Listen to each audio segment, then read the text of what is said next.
a lovely day!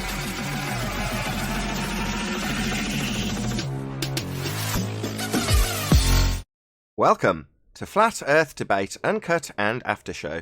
I'm your host, Nathan Oakley, and if you are new to this channel, or you've not done so already, then be sure to subscribe, hit the bell notification icon and join button if you'd like to become a Nathan Oakley 1980 channel member and keep up to date with the Flat Earth Debate. If you would like to support the channel, there is a super chat that runs alongside each of these shows while they premiere. There's also a PayPal, Patreon and crypto link in the info box below the video.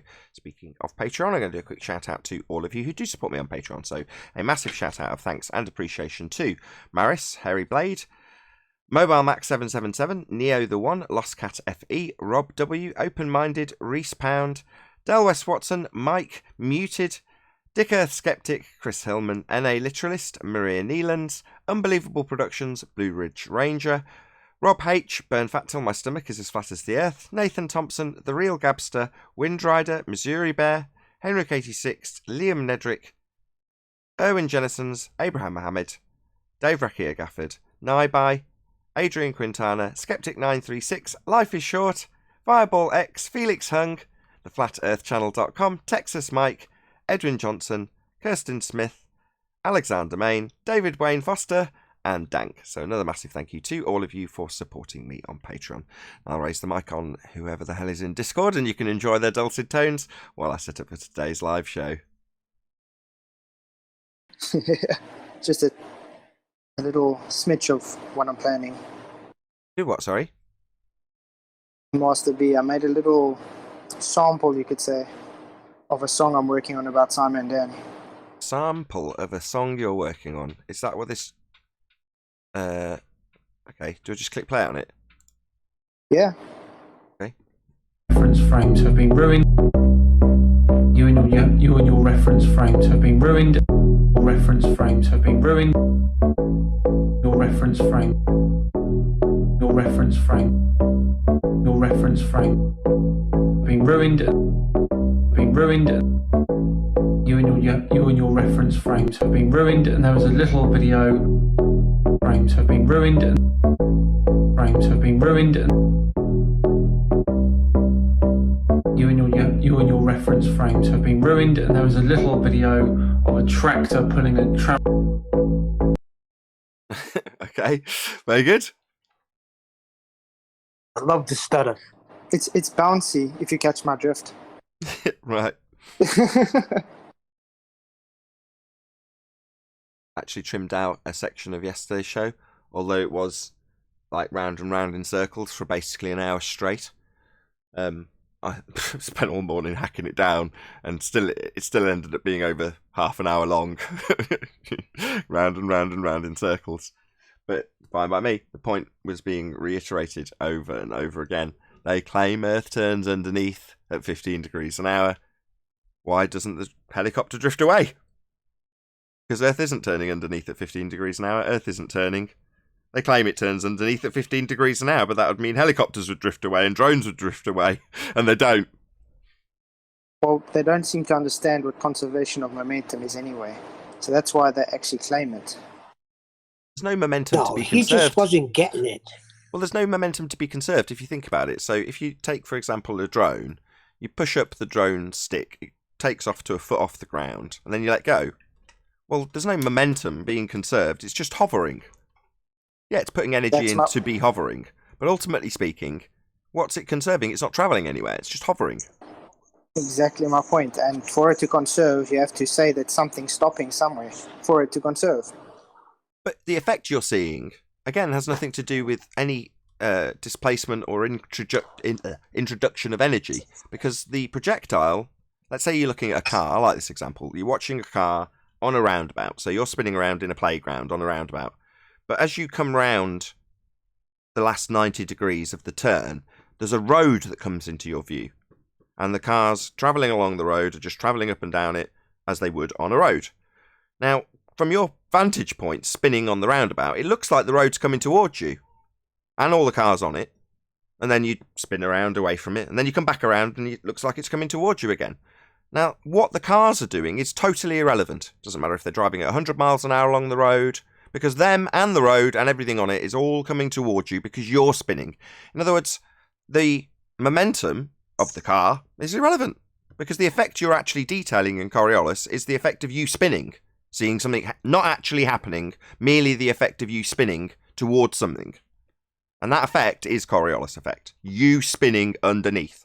So to have Coriolis, you spin underneath. Simple as that. Now they spend their entire time trying to debunk the claim that we spin underneath stuff, when that's actually their assertion. So we end up with a position where it seems like we've got to make them actually adhere to their own claim, and I'm not going to do it anymore. Same with, I'm going to bring this up with QE when he's next on the scene. He's off for his computer's getting repaired and stuff. But when he next comes back, he was debating with a guy, and he's getting the guy to say, yeah, I accept that the sky is a vacuum in my rhetoric. So he's asking him to define space, and the guy's like, no, it's not a vacuum. So he's spending half the time getting the guy to actually concede to his own fundy faith. It's like, well, from this point on, now we've got it through to the audience that you've got to tie down your opponent to what they're actually claiming. That doesn't mean that you have to adhere to their claim for the majority of the time you're debating with them. If they say, okay, sky's, no, it's not a vacuum. Okay, well then, welcome to Flat Earth. And if they want to carry on decrying their own fundy faith, I'm not going to be tolerating that from here on forward. I'm not going to spend 90% of my time saying, no, you think Earth spins underneath. It's like, okay, you say there's no drift. No drift. No proof of Earth spin then. Earth spinning debunked. Not, no, you're supposed to say Earth turns... No, fuck that. You just say... Just cut it off at the roots. It just, if they spent an hour after that on Discord. Same thing. Spent an hour going over the Coriolis. They just don't get it, or they don't understand it, or they don't want to. And I don't care. It's like, I know how Coriolis works. I know what Earth claim works as, and it's a claim that Earth turns underneath stuff at 15 degrees an hour. So we understand it. It's very simple. So when Ed's trying to confuse the situation by asking me, well, what momentum's it's got? It's like, none. Well, how can it have drift? It's like, well, if I'm on a roundabout underneath a helicopter, same as my road example, if the helicopter's just over in the distance, as I come around on the roundabout, it looks like the helicopter's coming towards me. But then as I go around the last 90 degrees of the turn, it disappears completely from view. And then I go round again and it looks like it's coming towards me. So it absolutely matters not what the helicopter's doing. It could be going up and up and up and up and up. It doesn't matter. As I spin towards it, it looks like it comes towards me. So it's not actually anything to do with any momentum the helicopter's got, and everything to do with me turning underneath to give it the effect. So I'm on a roundabout. It's looking like an aerobatics display in the distance is coming towards me. Well, no, you're just turning on a roundabout. Yeah, the whole sky isn't coming towards you. You're turning underneath it. And they claim Earth turns underneath stuff that's not attached, like footballs and bullets. And as soon as we point out, well, that would mean we're turning underneath stuff then. You're saying we're turning underneath, so we're turning underneath. No, we're not. We don't turn underneath anything. That's absurd. And they go, no, we wouldn't expect to. And then we have to spend half an hour convincing them of their own bloody argument. And the second they say, no, no drift, no, they're turning together. Well, no, you've got a claim of drift, so you're debunking your own claim. So at this point, no, I'm not going to spend half an hour explaining to you how your claim on a globe Earth that spins works. As soon as you say no drift, well, you're supposed to have drift. That's the thing that's supposed to prove it spins. There's no other claim to be proof of Earth spin. Just 15 degrees an hour drift as Earth rotates underneath. And that would mean Earth's rotating underneath. So we'd see helicopters fly away from us, and we'd see drones drift away from us, and we don't. Yeah, all you should do today, if they do bring it up, just say, thanks to Simon and Dan, your reference frames have been ruined. Don't have to say anything further. That's what I've put in the title and tags of the video. He gets one mention in the video. It's half an hour long, or 34 minutes, or something like that long. He gets one mention, but he's going to be the title. He's the poster child for this. There's suddenly been a break in the argument. It was a convoluted cluster screw of nonsense going back and forth. Now, it's a consistent verbal attack on their position, regardless of whether or not they relinquish it or hold it. If you want to die by the sword of they're spinning together, there's no drift, well, then there's no drift. There's supposed to be 15 degrees an hour, so you're debunking the claim that Earth's turning underneath at 15 degrees an hour, because that's what's supposed to happen. It's come from the priesthood. So you want to say it's turning together with a begging the question fallacy. You're debunking drift. So die by that sword if you want to. But like Ed yesterday, he doesn't want to commit to either position. He just wants to ask me questions about something I don't claim. Great, because every time he asks me, I'll point out that their claim is Earth's turning underneath helicopters. And if we're turning underneath helicopters, as they hover, we'd see them drift away from us, because we're turning underneath them. like the aerobatics display would come towards you on a roundabout. If Earth's that roundabout, then you're going to start spinning underneath things that are left that reference frame.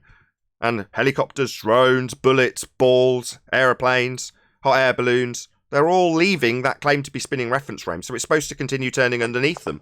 That's the claim, 15 degrees an hour of it. We've all got it nice and clear now, thanks to Bob Nodell. I can actually thank him for a change and say everyone's now clear that they claim there's 15 degrees an hour drift. They even try and put it on us like it's our claim. But it is actually a globe claim that Earth turns underneath stuff at 15 degrees an hour. Now, everyone on both sides is very well aware of this 15 degrees an hour. Doesn't have the Earth turning underneath bit strapped on by the globe side, but I'm more than happy to reiterate that for my audience. They're claiming Earth turns underneath helicopters and aeroplanes at 15 degrees an hour, ladies and gentlemen. Is Earth turning underneath drones and you watching them seem to drift away at 1,000 miles an hour on the equator? No. So let's just focus on that. When they start telling you how they're spinning together, well, that's not them drifting apart at 15 degrees an hour, is it? If they're turning together with a begging the question fallacy that they spin and Earth and atmosphere spin together, that's not them drifting apart. And that's what they actually claim. So we're going to hold them to it. Earth's supposed to spin under helicopters. Why isn't it? Well, you don't understand what drift is. Yeah, I do. 15 degrees an hour of it drifting away because I'm turning underneath it is the claim you're supposed to have to prove spinning Earth.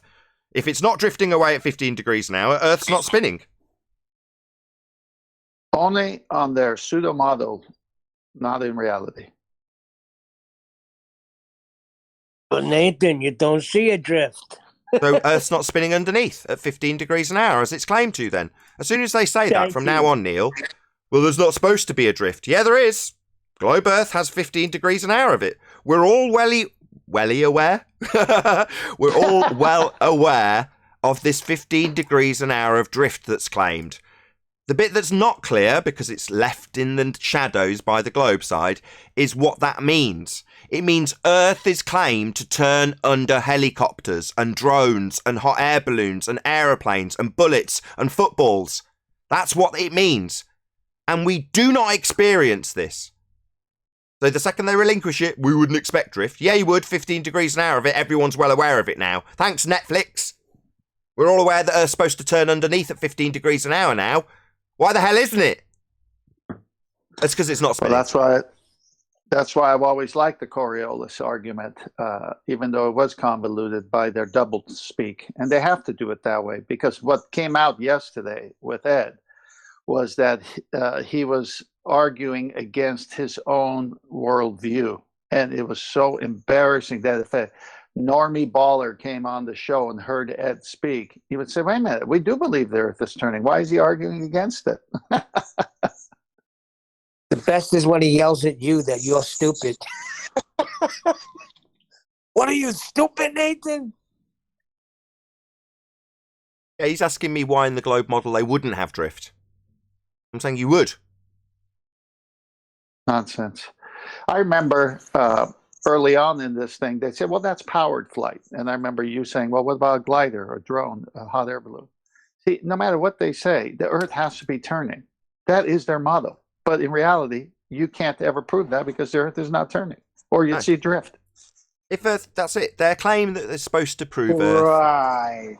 Yeah, their claim that's supposed to prove it's spinning debunks itself because if Earth's turning underneath at 15 degrees an hour, then Earth's turning underneath at 15 degrees an hour and we'd notice. And we don't. So it's just that simple. Coriolis argument's actually really simple. Thanks, Dan. Yeah. That's what I'm saying. They don't understand. They don't understand reference frames. They don't understand angular momentum. They don't understand Coriolis. They just don't simply understand nothing. Well, they better learn quick maybe sharp because everyone that attempts to argue this from now on is going to wind up debunking their own claim because we're going to very quickly point out that we're supposed to have things drifting away from us at 15 degrees an hour. That's the claim. And the moment they say, no, they don't drift apart at 15 degrees an hour, for whatever reason, they're going against their rhetoric, they're debunking Earth's turning, and we're going to point it out immediately. No, I assume Earth travels with velcroed air that moves with it, even though we've got different directions of surface winds at various different levels at altitudes, moving in different directions. Yeah, I'm going to assume it's all travelling as one, and that there's no drift at 15 degrees an hour. All right, well, let's ignore the fact that you're begging the question and just focus on the fact that your high priesthood claims Earth turns underneath at 15 degrees an hour, and you're debunking that. So who cares about your begging the question bit? Oh, well, I assume it all travels together, because that's normally what gets argued about. I'm just going to say, no, you need drift. We're all well aware you're supposed to have 15 degrees an hour of drift as Earth turns underneath as a non-inertial spinning reference frame. And the fact that we have drift at 15 degrees an hour, as is claimed, under bullets and balls, is translatable to anything not attached. So it's supposed to drift underneath a helicopter, drone, hot air balloon. We're supposed to be turning underneath those things. So the thing that hovers doesn't have to have 1,000 miles an hour countering it so we don't see drift. Again, their nonsense assertion that flies in the face of the 15 degrees an hour we're supposed to see and don't. If Earth was turning, stuff would drift away at whatever rate we're supposed to be turning, whatever speed. 1,000 miles an hour on the equator is the turn speed. Yep, well, that means that when you leave that spinning reference frame, like a ball leaving a roundabout, it would deviate. That is, from your position, it would seem to fly away from you at 1,000 miles an hour. Even though it's just hovering and you're not pressing anything on the sticks of the drone, it's just hovering in midair.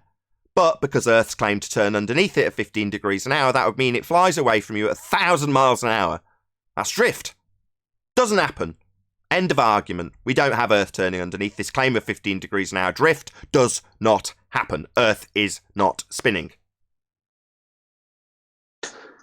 Indeed. They argue against everything that they stand for, like when they say Earth is an open system, but it's closed. Now, what the heck does that mean? That's so nonsensical. It is such contradiction. It violates the law of non-contradiction. And this is what they have to do when nothing of their model matches actual reality. So Earth is turning. Yeah. Well, it's not turning. Well, Earth is closed, but, well, it's open because we sent Voyager out. Sorry, you lose on both counts. Yeah, well, they'll ask me. They'll ask me why Earth doesn't have. They'll ask me why Earth doesn't have 15 degrees an hour of drift in the model. You're like, it does. It doesn't have it in reality. You're asking me to justify why the model that claims 15 degrees an hour drift as Earth turns underneath doesn't have drift in a model that claims there is. It's like, no, you're getting this all arse about face globers. In reality, Earth doesn't turn underneath anything because Earth isn't turning. You claim in your model Earth turns underneath at 15 degrees an hour. We don't experience that. Debunking the claim that is supposed to be proving we spin. If we spin 15 degrees of drift, no 15 degrees an hour of drift, that would be helicopters not drifting away from you and flight times not being shortened, and your drone not vanishing at 1,000 miles an hour on the equator. Therefore, no spin, because that's bit that's supposed to happen and doesn't. Drift. No 15 degrees an hour. Thanks, Simon Dan. Bob didn't prove that Earth turns underneath, because if it did, we'd see drift, and the reference frames have been ruined. No drift. Yeah, we'd see it everywhere and everything. Well, let me add another one of their silliness. Gravity's a force. Gravity's not a force. You don't have a position here, ballers. Yeah, it gets worse, It's an doesn't it? emergent force. Yeah, gravity's a force, gravity's not a force. And then you point that out to them and they say, well, gravity's not a force. But you can think of it as a force. Ah, okay. Well, if I want to think of unicorns are real, I can do that too. I had a guy tell me that just picture that there's little slivers for Voyager and rockets to leave the Earth system, the atmosphere, whatever. Little slivers? Yeah, like it finds slivers so it can leave. I said, are you really serious? That's what you're claiming right now.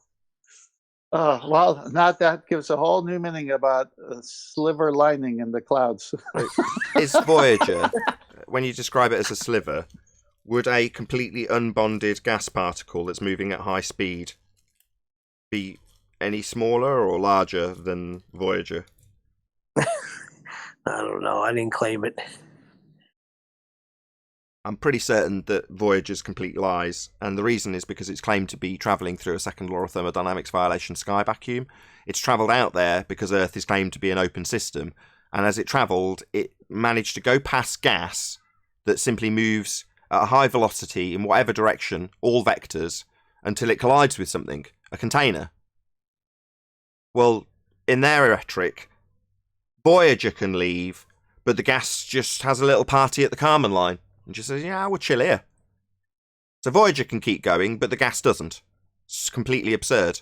It's open for Voyager, but somehow closed for gas. So we can have pressure. Well, what's it pressing on? Well, it's pressing on a vacuum. In violation of natural law. It's absolutely absurd. Nature abhors a vacuum. The gas would fill it. If the sky was a vacuum, therefore Voyager's completely fake. It's pressing on a vacuum. Very interesting, huh? We can the official description, even from the most rudimentary source, is gas pressure is gases pressing against the walls of a container. But now they're saying it's pressing against a vacuum. But then remember, all vacuums have container walls. Then it's no longer a vacuum, is it? It's still a vacuum. You just can't get a natural vacuum there. No, it's over. That's why it never made sense to me as a kid.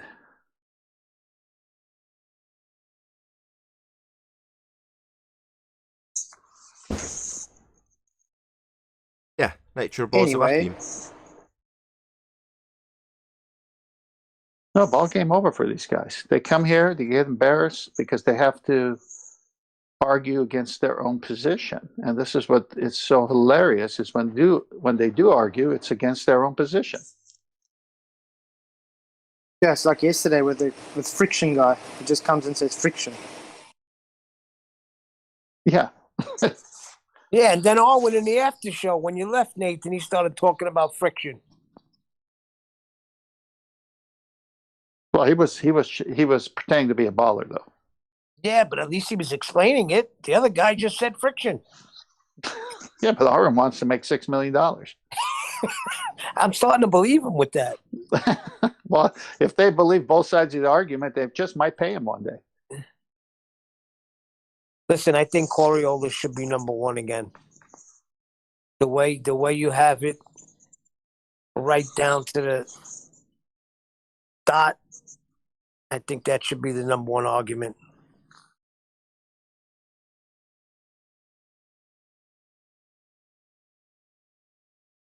I don't think he's biting on Well, that it's my one. favorite. Supersede the It's Black my favorite Swan. at the moment. Well, I remember I if you think go everyone- back to the shows in the 700s and 800s, I always said I loved it. Everybody said, it takes too much to explain. I go, no, it's simple. If it's turning, but it's not. How difficult is it? Yeah, it's like so obvious Yeah, to me. Like we'd be seeing Coriolis everywhere. We'd see it drift everywhere. Yeah, but I think each housekeeping question has its own place to come in it, I would say, because they're also so deadly. Well, the top three are definitely the ones we have, and in any order, you can take them down. And especially if you are a fan of the show, you hear it on a daily basis, so you get to see how they try to weasel in something to counter it. But every time they try to weasel in something, they counter their own claim. Yeah, they bury themselves more. Yeah, because isn't this your arguments position? get stronger. Aren't you telling us the Earth is turning? Well, yeah, except when you put it that way, I don't like it. And it must say it is fun when you try and mix and match when they're talking about Earth curve and then you're all of a sudden going to Coriolis and then you're going to gas pressure. It's like they're bouncing from one topic to another and every single one of them still demolishes them from the start. It's called scattergunning. You just have to jump around subjects to avoid the awkward bit when it arrives. So I ask Ed, why is an Earth turning underneath the helicopter? The first 5 minutes is constant Fundy muting that question. The second 5 minutes is him listening, leaving pauses, and then asking me a question about what drift is. The third 5 minutes is another 5 minutes of Fundy muting and ignoring the question. But eventually we get to the point where he says, well, it's just like the geometric horizon that you say is apparent. And it's like, why are we now jumping to a different claim? Obfuscation, red herring, because he's actually heard it, hasn't addressed it. It's been pointed out that he's listened to it on multiple occasions. So what's he got to do? Well, change the subject. Because you can't say, I well, thought the penny But I have dropped, to- though. you can't just admit. I well, have to Earth's- say, when I was You can't admit that there's no drift When because I Earth's was in- not turning underneath as it's claimed to be. That's the concession he can never give. So round and round you go indefinitely because he cannot make that concession. Why doesn't Earth turn under the helicopter and have us appear to see it drift away?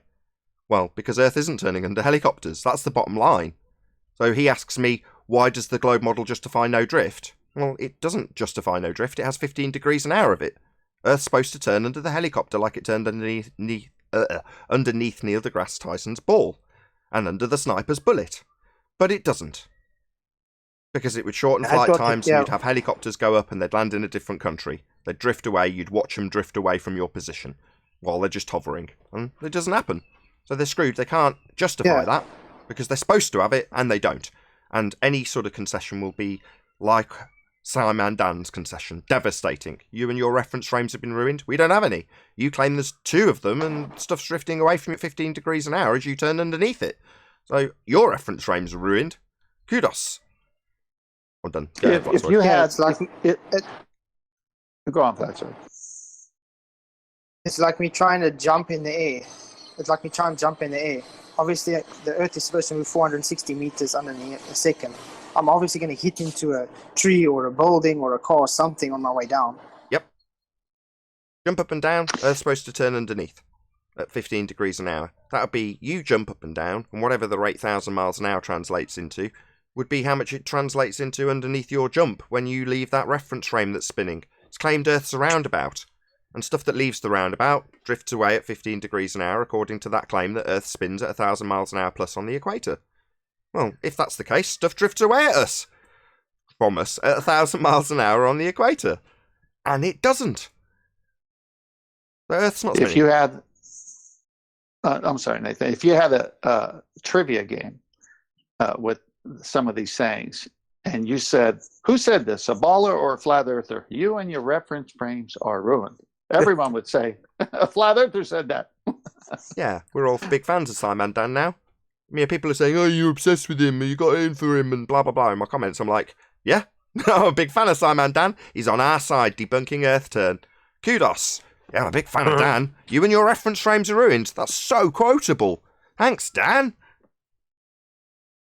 I did think the penny dropped for Ed a couple of times, but Dan I is guess I was ace. wrong.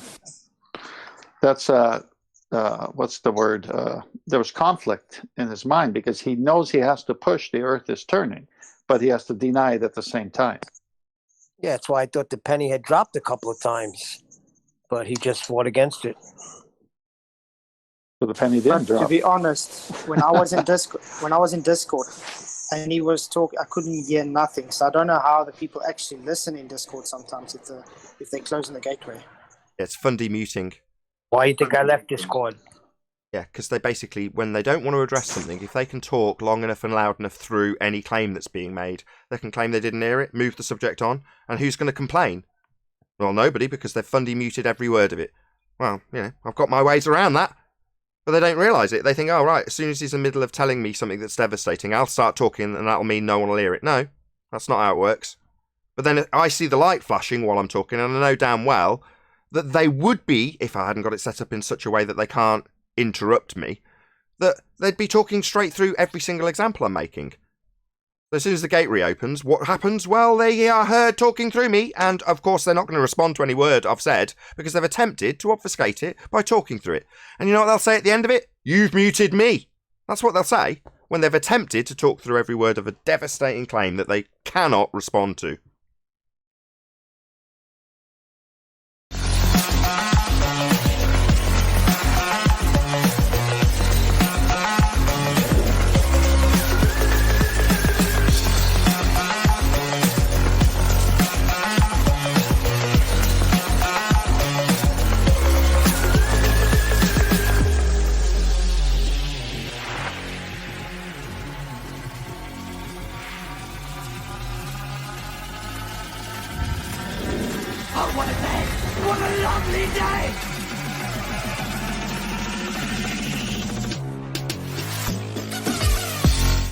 Welcome to Flat Earth Debate Live.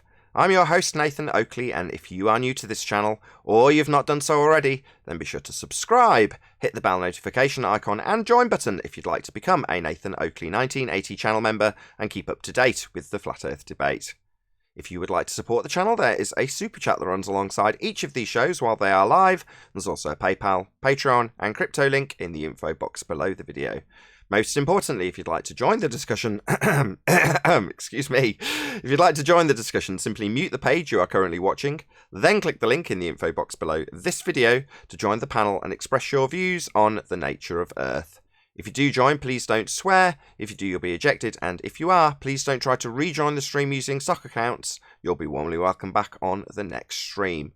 Please also share the show on social media. Sharing the show obviously increases the live audience, but this in turn increases the chances of a more diverse panel. So please share the show on Facebook and Twitter. One last time, if you're new to the channel or you've not done so already, then be sure to subscribe, hit the bell notification icon and join button to keep up to date with the Flat Earth debate. Now we are joined by Neil, 10th Man.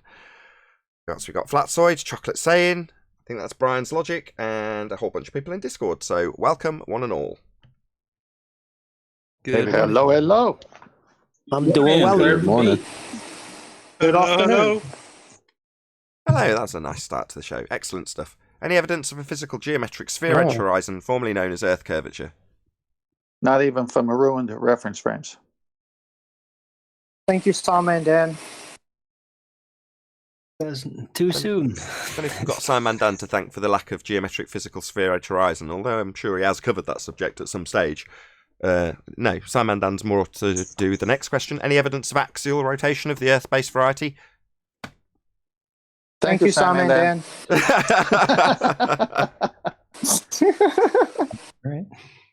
Yeah, there's a claim that there's 15 degrees an hour deviation as Earth turns underneath stuff that's not attached, like footballs and bullets and such like. However, when we push this question on a funder who actually claims it, they'll tell us all about how there isn't drift at 15 degrees an hour, the very thing that's supposed to claim the proof of an Earth that's turning. So we've got this situation where they argue against this 15 degrees an hour deviation. Thanks to Netflix, most people are, on a general level, aware that we're supposed to have 15 degrees an hour drift as Earth turns underneath. And yet someone like Simon Dan comes along from the globe side, the only people making this claim with reference frames, and says, quote, "You and your reference frames are ruined." So thanks, Simon Dan. Ooh. They seem to be arguing against themselves a lot lately. Yeah, it's great. The model leaves them no choice. Chocolate, what model? They still haven't presented a model. Yeah, that too. It's a stage progression for the people who watch this show, at least. They understand now, we're at the stage that people appreciate that you've got to get your opponent to actually commit to a position. What are you actually claiming? Well, now we're at the point where they are so used to us pinning them down on what they're actually claiming that they're even refusing to claim it, right? Or doing the opposite like Simon Dan and debunking their own claim, telling us how there is no drift when there's supposed to be 15 degrees an hour of it. Things like that. There was one time on 24/7 where the guy, we asked him to produce the model, and he was like, how am I going to produce a bunch of concepts? What? He actually admitted to what the model is, a reification of these concepts. Yeah, you can't just take a load of graphs that you say prove the Earth's a sphere, or use Google Earth when it's got no drop. You know, you've got no proof, no model, no nothing. You've got very little on the heliocentric side. You think you've got everything, but it's just a load of empty boxes with nothing in them. Any evidence of the distance to the sun? Nope. It's over there. I can't determine the angular. Or wait, I can't. But you guys. But Owen, if the sun is here by me, why is it there by you? I don't know. I can't really determine where it is or what size it is anyway. So, but I see some. So is there more than one now? I don't know if there is one. I just know I'm seeing something. I love the childlike wonderment in Arwen's voice when he doesn't know something. I don't know. He sounds like my daughter when I ask her, what shoes do you want to wear? I don't know. I honestly don't know. It's so exciting. Something to add on that. I can stare into the sun. I know there's a certain amount of glare, but I actually can look past that in the morning time and the evening time without having to block the glare with my hands. Even with using my hands, I can't look at the sun around around 12:30, 1 o'clock in the day. At around midday, I can't look at the sun. But yet I can look at it in the morning and in the evening time with just my eyes, and no need to block it with the glare. So technically, I'm in Ireland, right?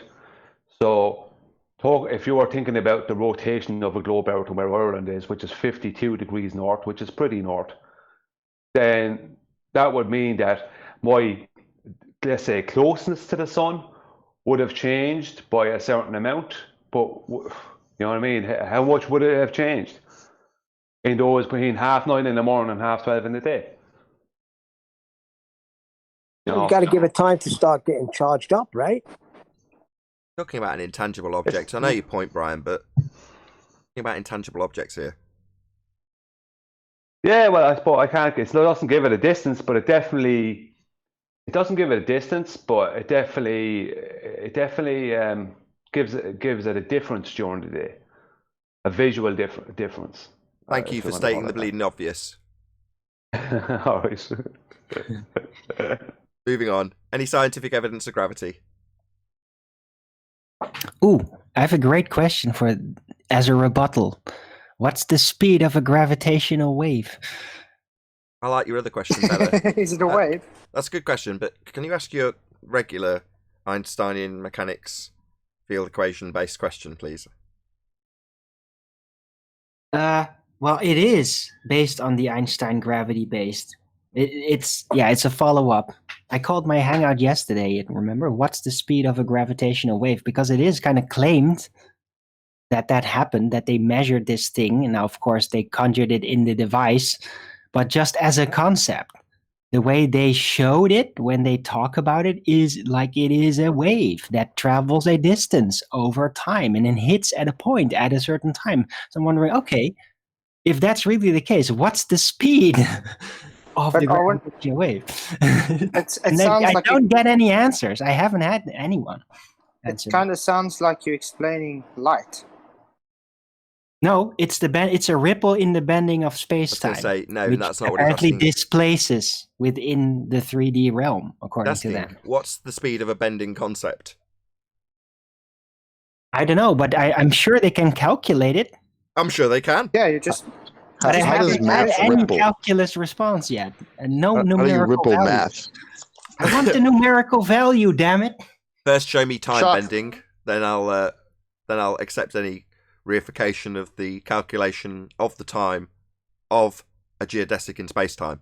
But till then, you've got to show me time bending, that conceptual medium. Pseudo-Riemannian force space, length, breadth, depth, and time. Einsteinian, no, that's conceptual. Damn it! I was hoping to actually red herring that. I'll quickly get my wall clock and bend it for you. Hold on, sorry. Go on, 10th man. Well, you just have to break down the words. Ripple of space-time. Now, ripple is a drink. Now, space-time, what is that? Also an ice cream. Yeah. What? No. Ripple in space-time. Break that down. What's a ripple of time? No, it's a ripple of space-time bending.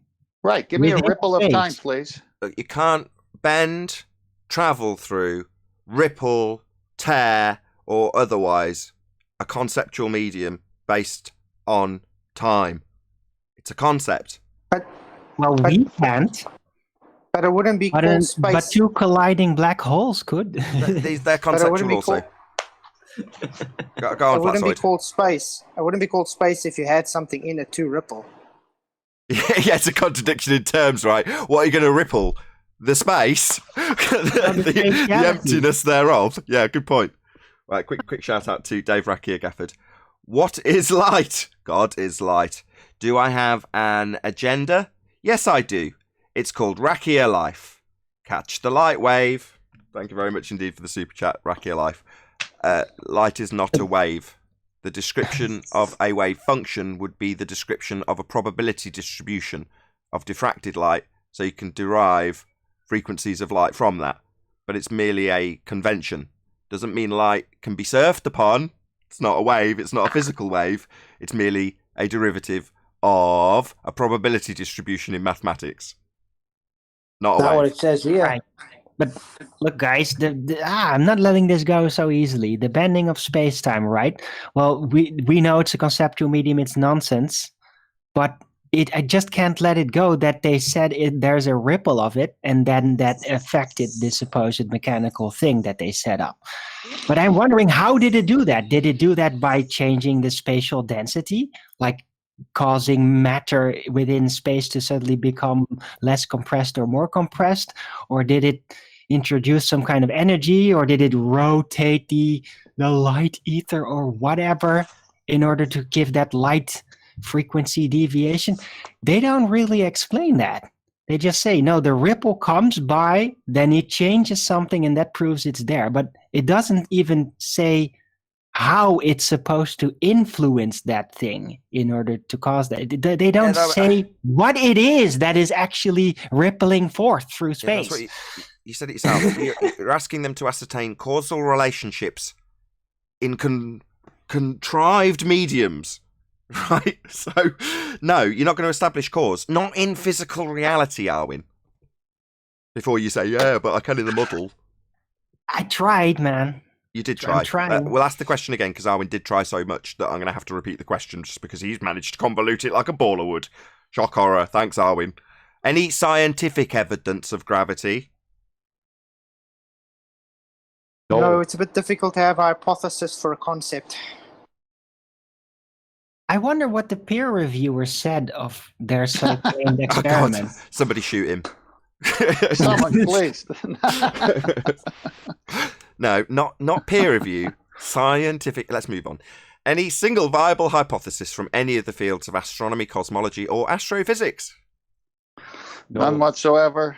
Never, ever.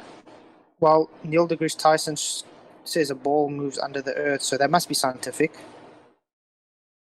No, that's not a valid hypothesis with an independent and a dependent variable and a null. No, sorry. But he kicked the ball. Okay. Then screw science. If he kicked the ball. Flat sides, you and your reference frames have been. Is ball kicking a natural phenomena? Do we ever see animals kicking other animals in the balls in nature? Oh, in blood top form. Well, actually, in the global reality, that's how it works. In the global what? Reality? There is no globe reality. It's a model. What model? Yeah, good point. Well, touche. A bunch of concepts.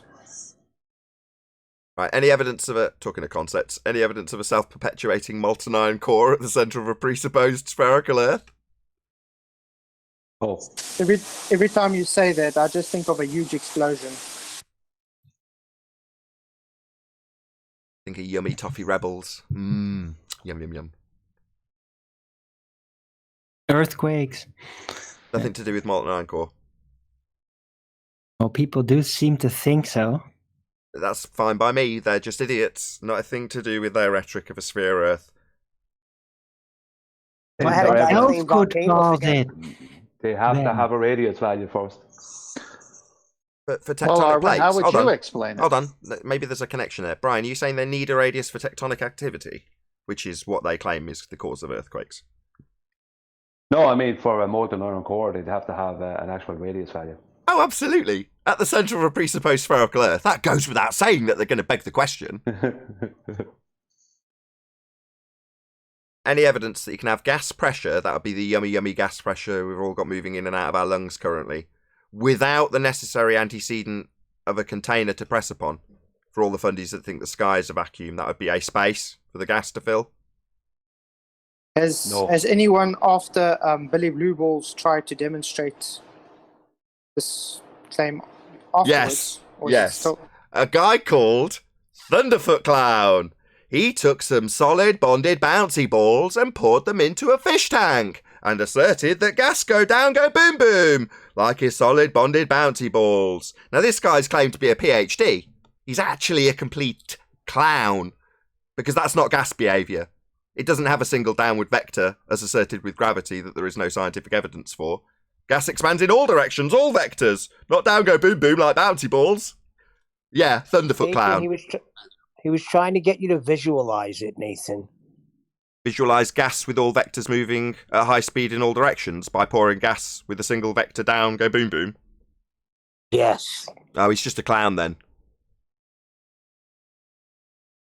Well, maybe he was trying to conceptualize that if the Earth cannot be in a container, then every segment of air should function like its own separate container. And then he thought, oh, wait, balls, balls are usually hollow, filled with air. So if I just imagine everything to be these balls of air stacked on top one another, yeah, they'll go down, go boom, boom. Hey, see, Thunderfoot, there's someone here to try and mop up your mess. He's not doing a very good job for you, but he's trying. Not really, it's But still Owen did ridiculous. use a I'm fish just tank. trying That could be to a container. follow his train of thought originally. Or maybe he was just really short-sighted and dumb. I don't know, but it could be either. Well, he's doubled down on it, Arwin, so But a fish short-sighted and tank, isn't dumb. that a container? It's short-sighted and dumb. He thinks gas go down, go boom, boom. He's doubled down on it. He thinks gravity gives Really? gas a downward vector. He's still doubling down on that? Yeah, he's doubled down on that, yeah. Oh my god. That's not going to change. He's just going to move on and try and ignore it. Like Simon Dan, maybe his fans aren't telling him like Simon Dan fans are telling Simon Dan, just ignore it, Dan, just ignore it. Okay, it's his life. Yeah, precisely.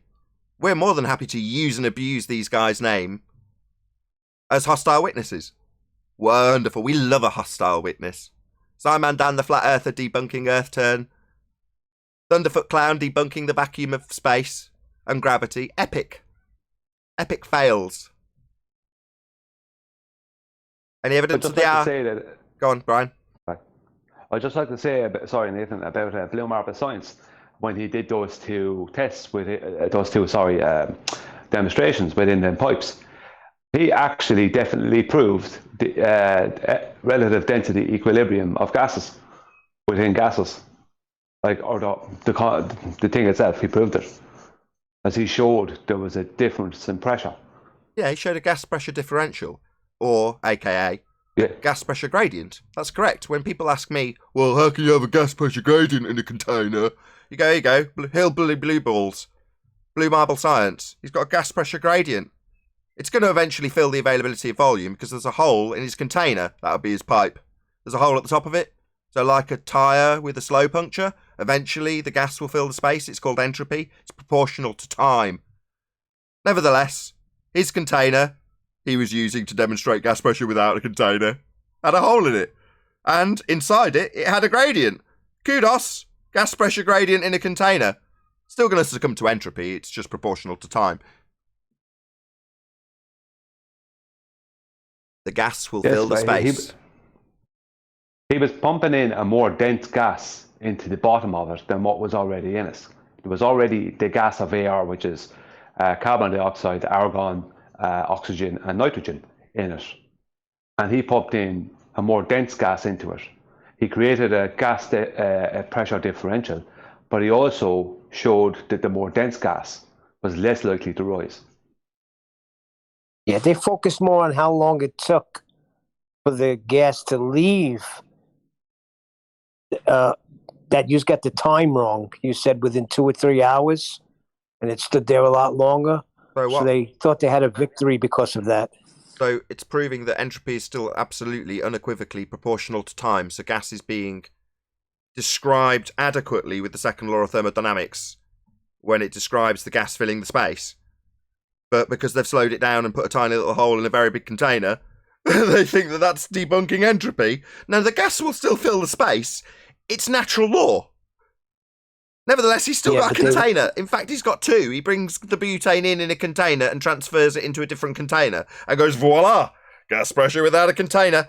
Look into my eyes. Don't look around the eyes. Don't look at the container. Would you expect him to bring it in his hands with no container? Yeah, just bring it in a little bubble without any containment. The gas that likes to expand in all directions. No, that's not going to happen. Moving on. Any evidence of the R value, Earth radius?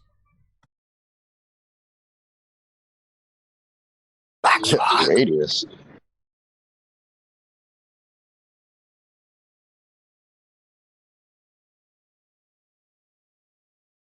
Nope. Come on, no Globers in Discord got a radius? Come on. Say it isn't so. At best, we've just disproven it. That's it. Yeah. Unless Radius. someone else wants to come in and tell us how they got their radius as a straw man, that'd be cool. That was very sensible, Arwen. Yes, correct, Chocolate. Feel free to come in and debunk your assumed thoughts that we are asserting we should have radius. Come and debunk that. That concludes housekeeping. Epic.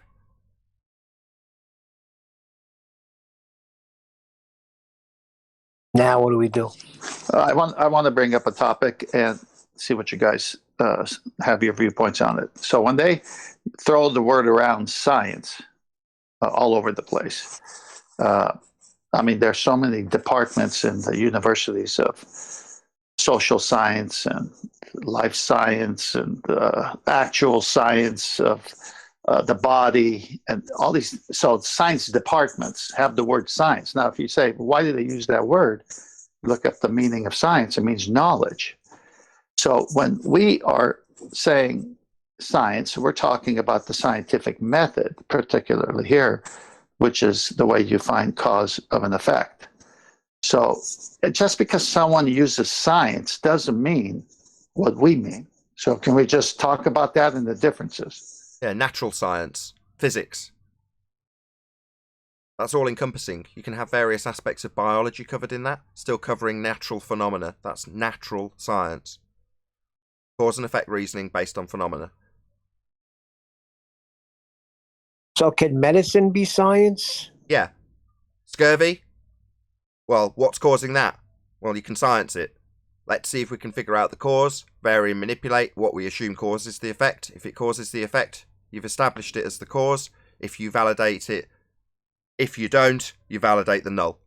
Varied it, didn't cause the effect, validated the null. At the end of every single scientific experiment, you've proven something. You've either proven your alternative hypothesis, that would be your assumed cause of the effect, or your null hypothesis, the antithesis of that which you assume caused the effect, instead of if A then B, if A not B. So you vary and manipulate that which you think causes the effect, and it doesn't cause it. You prove your null. So the point of science is to prove things. In the case of scurvy, the lack of vitamin C has been proven scientifically to be the cause of scurvy, validated with science. That would be hypothesis-driven, systematic experimentation to prove the cause of an effect. That's still natural science. The fact that it's to do with a human condition is irrelevant. It's a naturally occurring phenomenon. It occurs in nature. And you can figure the cause out with science. Yep. That's natural science. Physics. The physical. Dealing with the physical. Yeah, that's So why what I'm not real fan. That's why I'm not a real fan when they come to observational sciences. Because it's not really observational. It's not sciences. Observational science is pseudo. Hold on. Observational science is pseudoscience. You're not varying something by watching something just occur. You've got to actually take control of it as a researcher and vary it.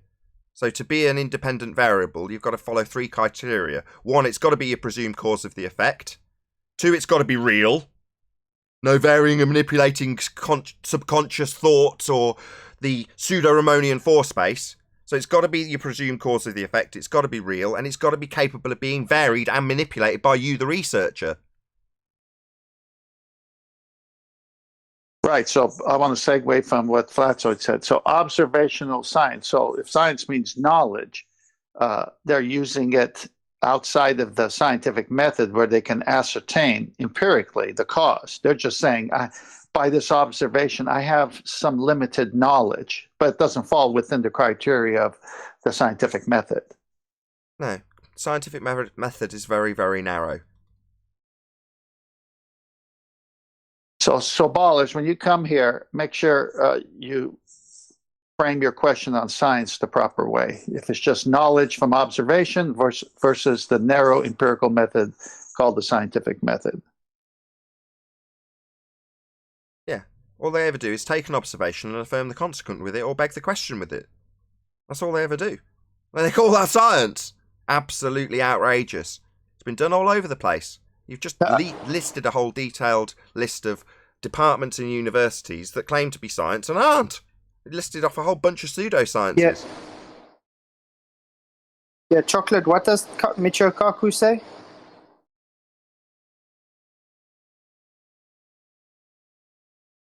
Say again, I'm sorry. What does Michio Kaku say about scientific method?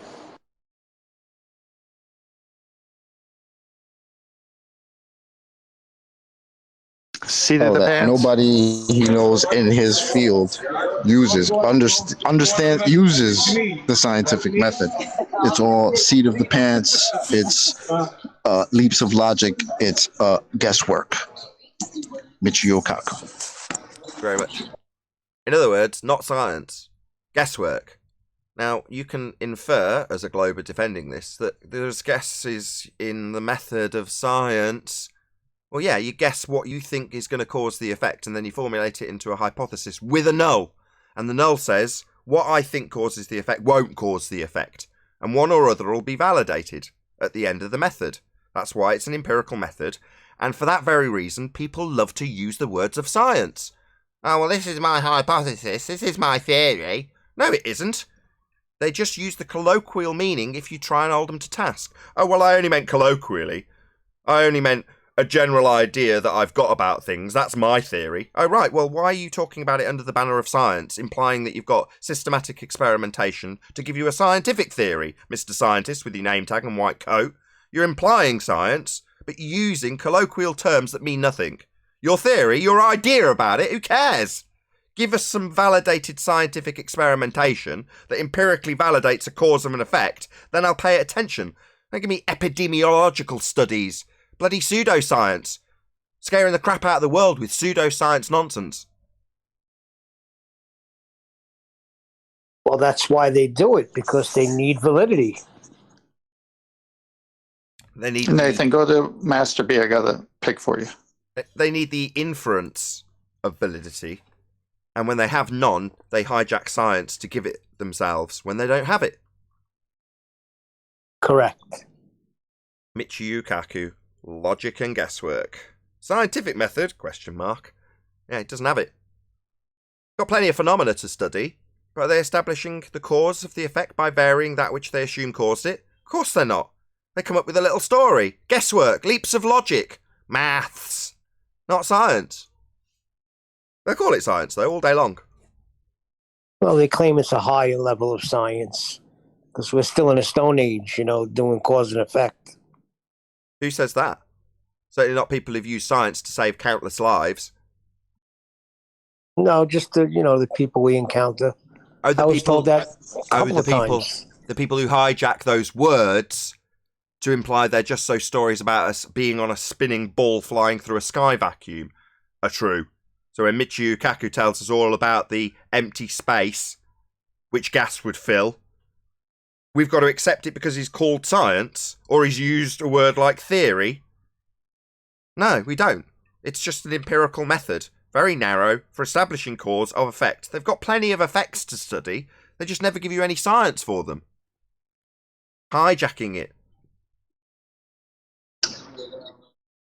Well, that comes in to play with his other quote, which is usually in science, if we're off by a factor of 2 or a factor of 10, we call that horrible.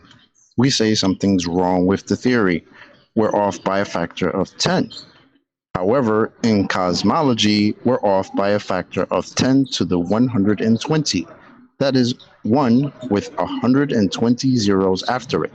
This is the largest mismatch between theory and experiment in the history of science. Michio Kaku from The Principle. And he's asked about facing that statement, because a contrast between theory and, what did he say, experiment. Well, it's the wrong way round. You get your theory after your experiment. So phenomena, hypothesis, experiment, if validated, that's the alternative, then you can form a theory.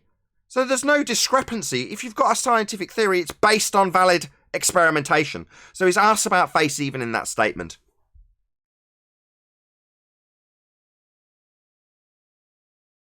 I think that was part of the convolution where they kind of equivocate the word theory with scientific theory, because they could have chosen to call it something else instead of just calling something established by validated experiment another theory. But I think that's part of the plan and how they wanted to kind of just, confuse it for people. Well said. Exactly correct.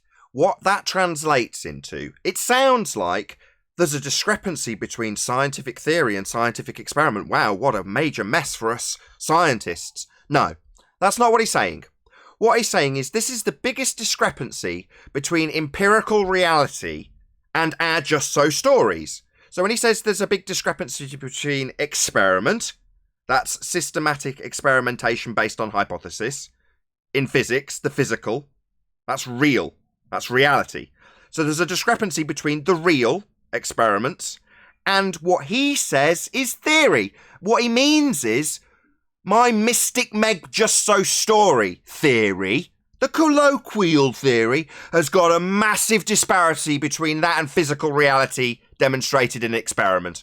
My just so stories, aka theories in the colloquial sense, they don't match with reality. Yeah, they don't, because they're just so stories. But you use this word that's got a double meaning. In science, a theory is based on experiment. In his vernacular, in this particular instance, he's using the colloquial term theory, meaning just so story. Mystic Meg theory. Nostradamus theory. Maybe he's attempting to separate the two, because he does say in science first, and then he switches it to, however, in cosmology, that's where we're off by the factor of 1 to 120. So maybe he's kind of subtly trying to distinguish between actual science and the pseudoscience. Yeah, just giving us a hint. His statements are contradictory, though, because that statement involves the word experiment. And the previous one which came out after that, it's not previous for him, but it's previous for this show, states that they don't use experiment. Exactly. So what Go to Master B. I got another one. Carry on, Brian. What experiment is he actually talking about? He's not. You're absolutely right, Brian. There's a contradiction in his terms. But as Chocolate is also correct, he's trying to subtly distinguish, saying, well, it's in cosmology. Now, in science, one thing, we've got one set of circumstances, that would be empirical. And then in my cosmology, which is pseudoscience, we've got a completely contrasting, incorrect idea that's off by magnitudes of incorrectness. That's what he's saying. So there is no experiment. You're right, Brian. I got a slide for you, Master B, Nathan. It's up. Usually in science, if we're off by a factor of 2. Yeah, I've got it up. But they wouldn't be off by a factor of 2. They wouldn't be off by a factor of anything if they were doing an experiment. Exactly. Isn't that it? Precisely. You either validate your null or you validate your alternative when you perform the experiment. Assuming everything's done correctly, but that's why the method has systematic experimentation, not just one. People constantly doing it over and over and over again, making sure it's done correctly, making sure there's not any holes. Well, if you validated it with systematic experimentation, either you validate the null or you identify the actual cause of the effect. One or other will be proven at the end. So no, there's no being off by a factor. You either prove your cause or you don't. Exactly, and the ballers completely misunderstand the term systematic experimentation, because what they all do, when I say ballers, I'm including Michio Kaku here, the type of things that these people do is they'll do something that's just a begging the question fallacy, and they'll use mathematics to get back to the very place those mathematics were designed to get back to. And then 100 other people do it, and then they call it systematic experimentation. But all they're doing is making sure they're all begging the question in the same way. Yep. As long as they're all on the same page, as long as they're all adhering to how it works in the model. As long as nobody mentions that we don't actually live on the model, everyone's cushy. Because they're all working within the same parameters and the same maths and the same reification. As long as we all work in the model, we're all on the same page, right? And they try that here, don't they? Well, what happens in the model? Who cares? We're not on a model. No, but you're supposed to be debunking the model. Yeah, I am. Because it doesn't work in reality. Here's how. Yeah, but you're supposed to work within the parameters of my fundamentalist religious belief, called a model. No, I don't have to do that. We work in reality here. Oh, it's another slide. It's a video. Make observations, you have a theory, you go make more observations, and it's a very, very tedious process. Wrong. Nobody that I know of in my field uses the so-called scientific method. In our field, it's by the seat of your pants. It's leaps of logic. It's guesswork. It's guesswork. It's guesswork. Yep. Indeed. Guesswork. That's what your religion's based on, globe believers. Guesswork. Pseudoscience. Just so stories. Nostradamus theories. Mystic Meg. Guesswork. Pathetic. Nathan, you'll remember for the first 2 years of this, the borders from 2015 to about 2017. I'm not saying this, I don't know how long everyone else was into flat out, but I know you're around since then. All the borders would always say that they tell you something that you can do and say anyone can do this. This is what they'll say, as if they're talking about systematic experimentation. And it was always something that involved working within their model that's designed to get straight back to the very place that it's designed to be in. Yeah. Always. Yeah, you can do this yourself. You can go out, reify the horizon into a physical sphere edge, and then go to our maths that automatically assumes Earth is a sphere, and you can compare how much our maths that excludes perspective and calls it Earth curve says there's going to be a physical geometric sphere edge blocking the thing that you're looking at. Be it a boat that's gone over that physical edge, or otherwise, you can beg the question with our calculator. You can already assume that Earth's a sphere and compare it to a reification that excludes perspective. Here you go. And there we go. We've done it. We've compared it, and that proves we're on a sphere, because we all assumed it at the beginning of the maths. Well, look at Ed. He's wanted you to work inside the model for the past 2 days, right? Because in the model, it works. No, it doesn't. In the case of 15 degrees an hour drift as Earth turns underneath a helicopter, that would mean Earth turns under a helicopter. It doesn't work. We don't experience that which their model claims, 15 degrees an hour drift. We don't experience us watching helicopters seem to drift away at 15 degrees an hour, or our drone on the equator flying away at 1,000 miles an hour. Because, oh my God, that hovering helicopter has disappeared from view because I've spun away from it, turning underneath on a second reference frame, turning at 15 degrees an hour. Nobody ever experiences that because Earth isn't turning. So it doesn't work within the model. The model claims 15 degrees an hour of drift.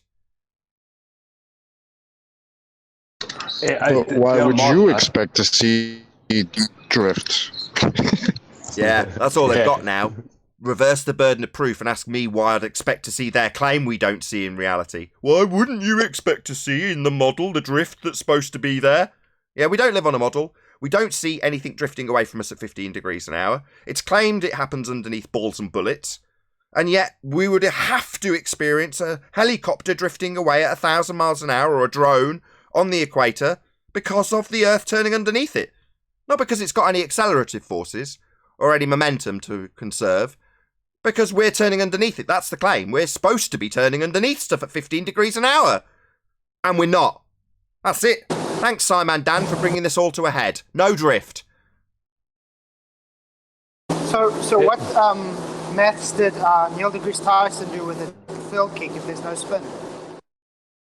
Neil deGrasse Tyson is asserting that the ball gets kicked, and if you're watching it from the stand, it looks like it curves, because Earth turns underneath the ball. Second reference frame. Drift 15 degrees an hour thereof. That's what he claims.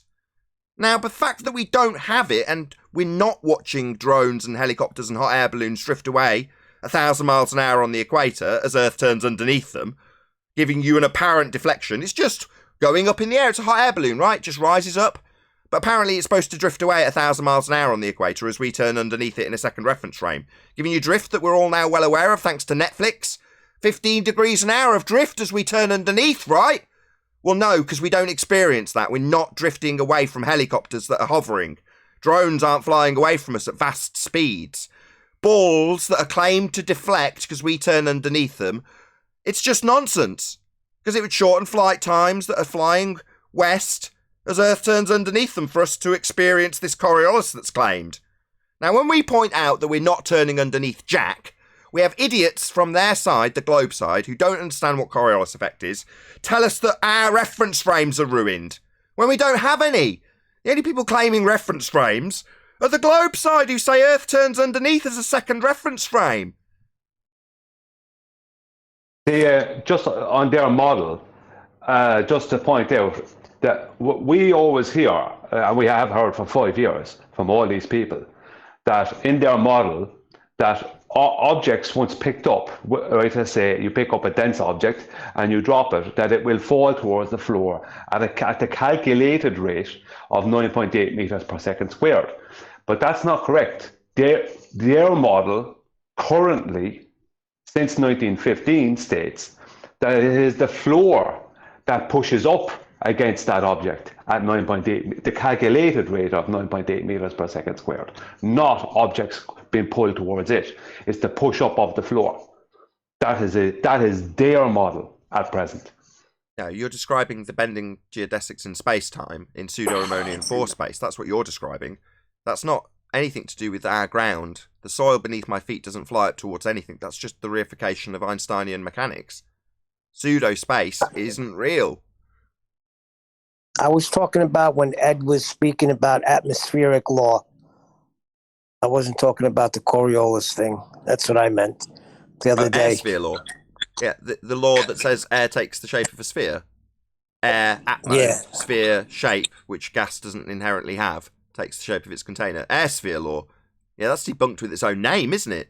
Like all of these terrible things they use to con us with, the devastating bit of the actual claim is in the title.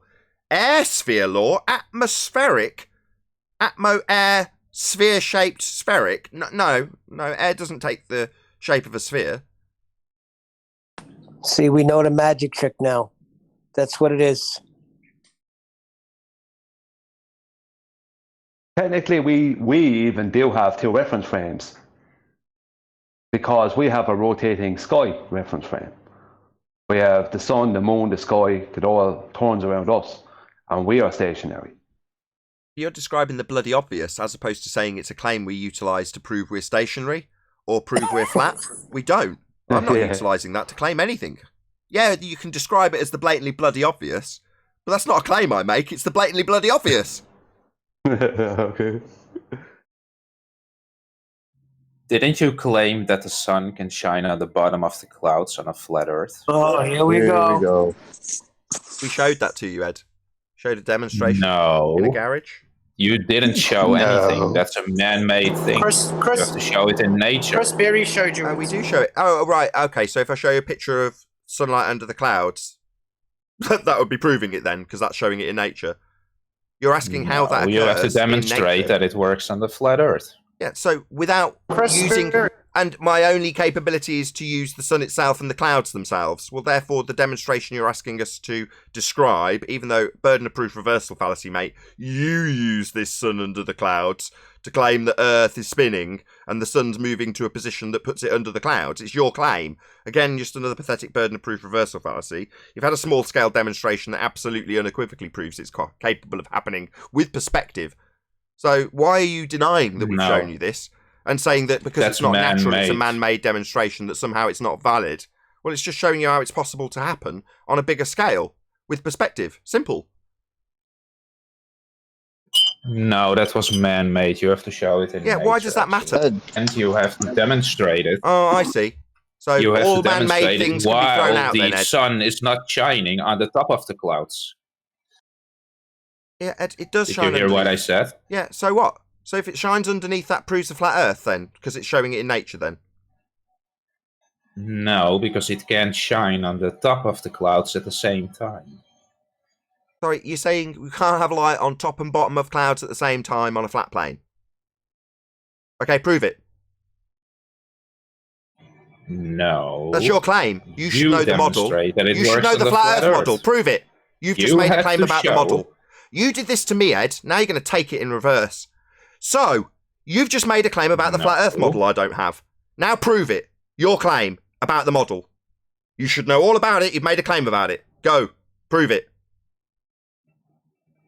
If the sun shines on the bottom of the clouds, Not an it if, cannot not a shine on the conditional top of the statement. clouds Prove it. at the same Not time. if. Not a conditional statement. No, you're Prove not. it. You're funny muting me. I'm saying not if. Not a conditional statement. You're going to damn well prove what you've stated about the model that you obviously know all about. You're making a claim about it. So go. Prove what you've just said is true. It can't happen on a flat plane. Prove it. So what you need to demonstrate is... No, it's your claim. You're going to demonstrate it. You're not going to give me a conditional statement and you're not going to demand I prove it. Your claim about a model I don't have, now you're going to prove it. Go, like you demanded I did with your globe model yesterday. Go, prove it. Your claim about a model. Go. You never showed any evidence. Now you're going to tell me what I'm not doing. You've made a claim. Yesterday you made a claim that I had to prove about your model and you put it on me, and I did. You said, well, why wouldn't we have deviation on a globe model? I said you would, 15 degrees an hour, and then you refused to answer any questions. Now it's exactly the same situation in reverse. You're claiming something shouldn't happen on a globe, on a flat model. Now you've made that claim, so you're going to prove it. Not ask me to prove it or give a conditional statement, which is what you've done. Do it again and I'll kick you out. I'm not going to do this for 2 hours. Prove your claim. Go. You said your demonstration showed your evidence. It's your claim about what something shouldn't do. Are you deaf? This is your claim. Like yesterday, I say we would have drift if Earth was spinning. You say, well, you are claiming something about a globe model. So how much drift shouldn't we have on a globe model? And I say you should, 15 degrees an hour. It's claimed Earth turns underneath helicopters. They should drift away from us, Ed. Now, you never addressed that for about a straight hour. Yes, I did. No, you didn't. You, at some stage, said they travel together. That's not 15 degrees an hour drift. So all you did was debunk 15 degrees an hour of drift. So addressing it, you said that there wasn't any drift. Debunking the claim that there is, that's supposed to prove Earth spins. So well done. You addressed it by saying there isn't any drift, like Simon Dan. No, you debunked yourself by... It's not my claim! I'm not claiming drift at 15 degrees an hour as Earth turns underneath. There's nothing for me to debunk that's my claim. It's only you who claims Earth turns underneath at 15 degrees an hour, and it doesn't, because helicopters and drone would drift away from you, and they don't. Simple. Earth's not spinning. Right, so let's get back to your video that was supposedly evidence for your claim about the sun. Who cares? You've got the sun in that inertial reference frame and Earth turning underneath it. Now, based on that claim, you're saying that Earth will turn and the sun will position itself to shine underneath the clouds. Well, that's you with a supposition that Earth is a second spinning reference frame, turning under the sun. And I'm saying, no, it isn't. Simon Dan's brought this to a head. That would mean we turned underneath helicopters at 15 degrees an hour, and we don't. Your only rebuttal was to say, well, it won't drift. Well, that's not drift. You need drift, moron. So the only way the sun can shine on the bottom of the clouds is if Earth turns underneath it. And that would mean it turns under helicopters, and it doesn't. You don't seem to be listening to me, Ed. You seem to wanting to take us into the same circle jerk as yesterday. I'm not going to do it. This claim involves Earth turning underneath at 15 degrees an hour, and it doesn't. So on the flat Earth... No, on the globe Earth, the claim is Earth turns under the sun at 15 degrees an hour. Neil deGrasse Tyson asserts that Coriolis drift as anything that leaves the non-inertial spinning reference frame at 15 degrees an hour to give you drift. That's the claim. So you're talking about lights under clouds. That's a claim that Earth turns at 15 degrees an hour underneath. That would mean we turn underneath helicopters. Same as yesterday. Your only response was to say we won't have drift. The globe claims we will. We should drift away from drones at 1,000 miles an hour on the equator, and we don't. And I'm not going to let it go. Simon Dan's done this for you, fundies. You can blame him. I'm never going to let this go. You claim Earth turns underneath. Anything not attached. It doesn't. Earth isn't spinning. I like how you're running away from your man-made presentation of the sun. My man-made presentation? This is your claim about what the sun does as the Earth turns and the clouds have got the light from the sun being in a different position because of the 15 degrees an hour turn of the Earth that you claim causes this. Now, if Earth turns at 15 degrees an hour underneath as a second non-inertial spinning reference frame, then we drift away from helicopters. A helicopter would take off and it would stay relatively in the same position to that sun you're now using. And Earth would turn underneath it. That's precisely what the globe Earth claims. We turn underneath. That would mean helicopters drift away from you and drones would fly away from you at 1,000 miles an hour, not because they can fly at 1,000 miles an hour, but because the globe Earth claims we turn underneath at 15 degrees an hour. This is your claim. You don't even appreciate that when you're talking about this turn and the sun being under clouds, that's 15 degrees an hour of Earth turning underneath, and it doesn't. So you want to rant about Coriolis, or That's what this claim is! Are you so thick? Why am I even asking this question? You globe believers are so stupid, you don't even realise when you're making a Coriolis claim. You complete bonehead. This is Earth turning underneath the sun at 15 degrees an hour. This is Coriolis, you idiot! It just doesn't happen or we drift away from helicopters. And we don't. How many times is it sinking in? Did you not realise this was a Coriolis claim, you idiot? Did you not realise this was Coriolis?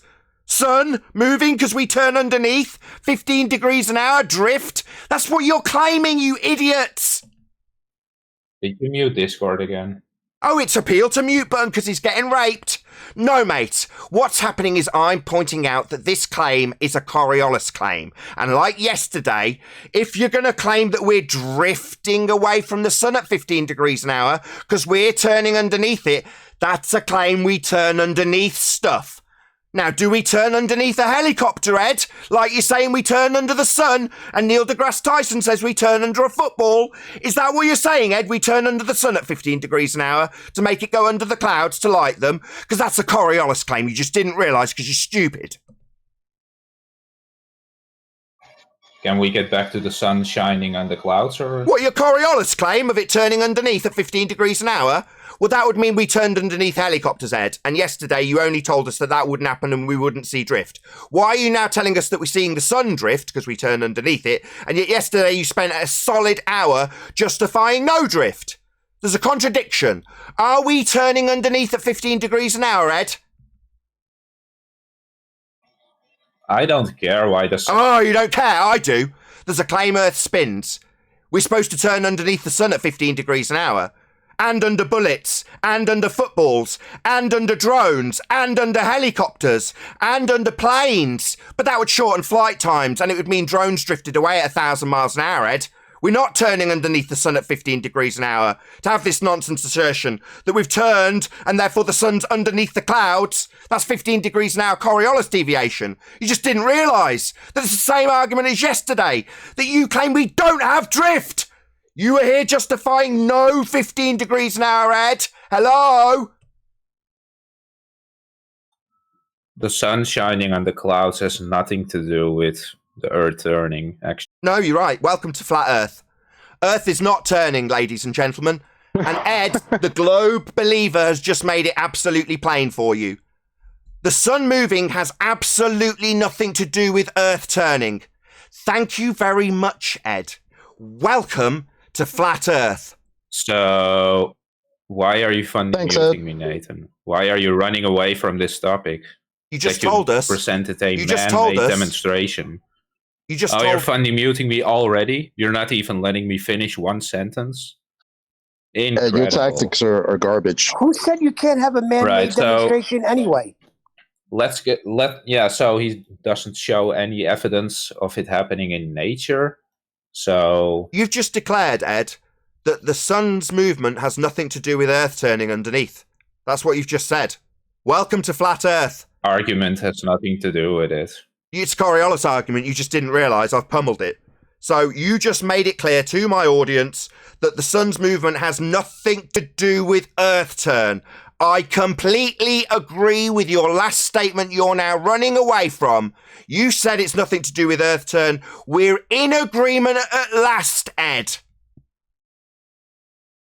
That's not what I said. I'll have to trim it out and play it back for the lying bastard.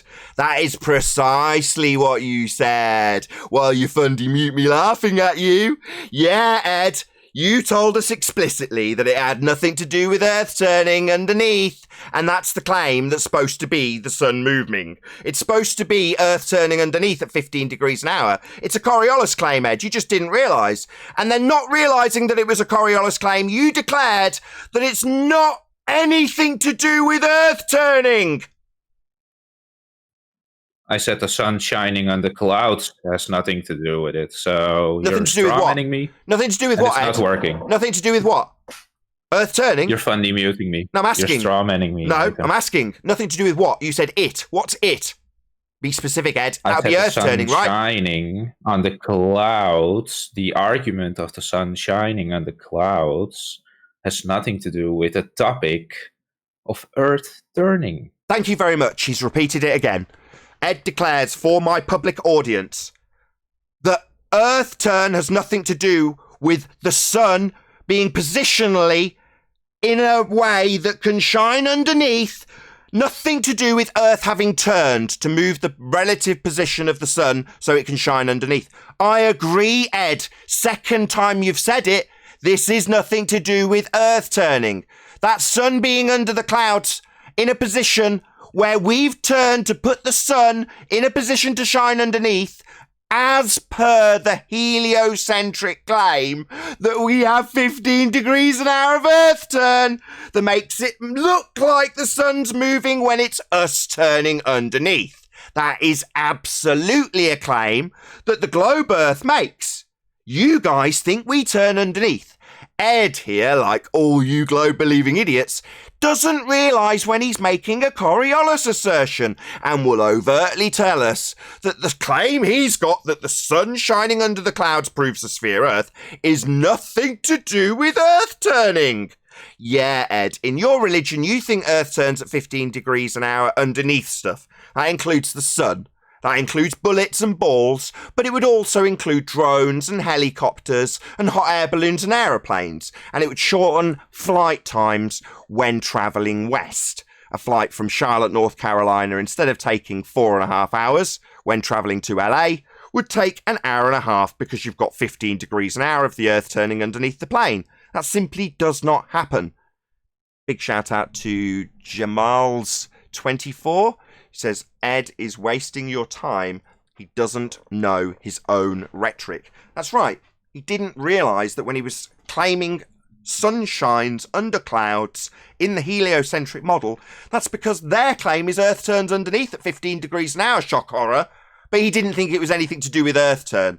That's just a simple fact that they don't know their own rhetoric and they don't know when they're claiming Coriolis effect. Like Simon Dan, who will come along and tell you you and your reference frames are ruined. And the only people claiming them are fundamentalist religious zealots who believe they're on a turning Earth with the Earth turning underneath, stuff not attached to 15 degrees an hour. It doesn't. A drone would fly away at 1,000 miles an hour on the equator if that was the case. With that, I'm going to say if you are watching this on either Nathan Oakley 1980 or Nathan Oakley Premiering streams, then stay tuned as there will be an after show to follow. Unfortunately, if you are watching this live, this is where we bid you farewell. A huge, massive, enormous thank you to all of you who smashed the super chat, liked, commented, shared, subscribed, and all that good stuff. Be sure to check out nathanoakley.com and the Flat Earth Debate Forum to keep up to date with the community debate. I've been Nathan Oakley. Stay tuned if you're watching on either Premiering stream, and I'll see you all in the next video.